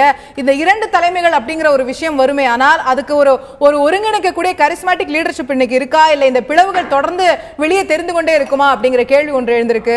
அதை தாண்டி இன்னைக்கு ஆட்சியை 122 எம்எல்ஏக்களை திரு பழனிசாமி அவர்கள் வைத்திருந்தாலும் கூட இரட்டை இலை சின்னத்தை பெற வேண்டும் என்றால் திரு பன்னீர்செல்வம் அவர்களுடைய கோஆபரேஷன் அவசியம் அப்படிங்கிற நிலை உங்களுக்கு இல்லையா? உங்களுடைய இறுதியான பார்வை. அதாவது ஒரு சக்திமிக்க தலைவர், ஒரு மக்கள் சக்திமிக்க தலைவர் சுயம்பாக தோன்றுகிறார். ஒரு எளிமையின் அடையாளமாக எக்கு போன்று உறுதி படைத்தவராக தோன்றியவர் தான் மகாத்மா தேசப்பிதா. அதை போல அனைத்திந்திய அண்ணா திராவிட முன்னேற்ற கழகத்தினுடைய நிறுவன தலைவர் புரட்சித் தலைவர் எம்ஜிஆர் ஒரு வசீகரமான ஒரு தலைவராக ஒரு சுயம்பாக வளர்ந்தார். அதே ஒரு கட்டமைப்பில் வளர்க்கப்பட்டவர் தான் புரட்சி தலைவி அம்மா அவர்கள். இது காலச்சூழலுக்கேற்ப காலம் தீர்மானிக்கப்படுகிற விஷயம். ஈரோடு வெங்கடநாயக்க ராமசாமியை காலம் பெரியார் என்று தீர்மானித்தது. சின்ன காஞ்சிபுரம் நடராஜன் அண்ணாதுரையை காலம் அண்ணா என்று தீர்மானித்தது. மருதூர் கோபாலமேனன் ராமச்சந்திரனை காலம் எம்ஜிஆர் என்று தீர்மானித்தது. அதை போலத்தான் அதன் வரிசையில் புரட்சி தலைவி அம்மா அவர்களும்.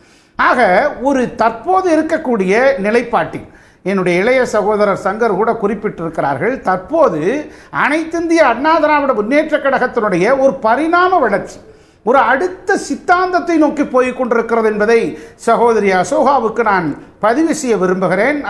அதாவது ஒரு கூட்டு தலைமை, ஒரு ஜனநாயக பண்போடு ஒரு கூட்டு தலைமையை நோக்கி ஒரு புதிய சித்தாந்தத்தை அனைத்திந்திய அண்ணா திராவிட முன்னேற்ற கழகம் தற்போது இருக்கிற காலகட்டத்தில் படைக்க இருக்கிறது.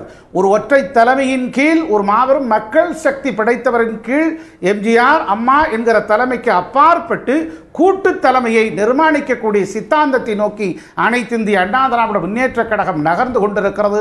இந்த கூட்டு தலைமை, ஒரு ஜனநாயக பண்பு, இந்த மாண்பு, இந்த பற்றுறுதி, இந்த நேயம், இவையெல்லாம் மக்களிடத்திலே மகத்தான முறையிலே வெற்றி பெறும் என்பதுதான் காலத்தினுடைய கட்டாயம்.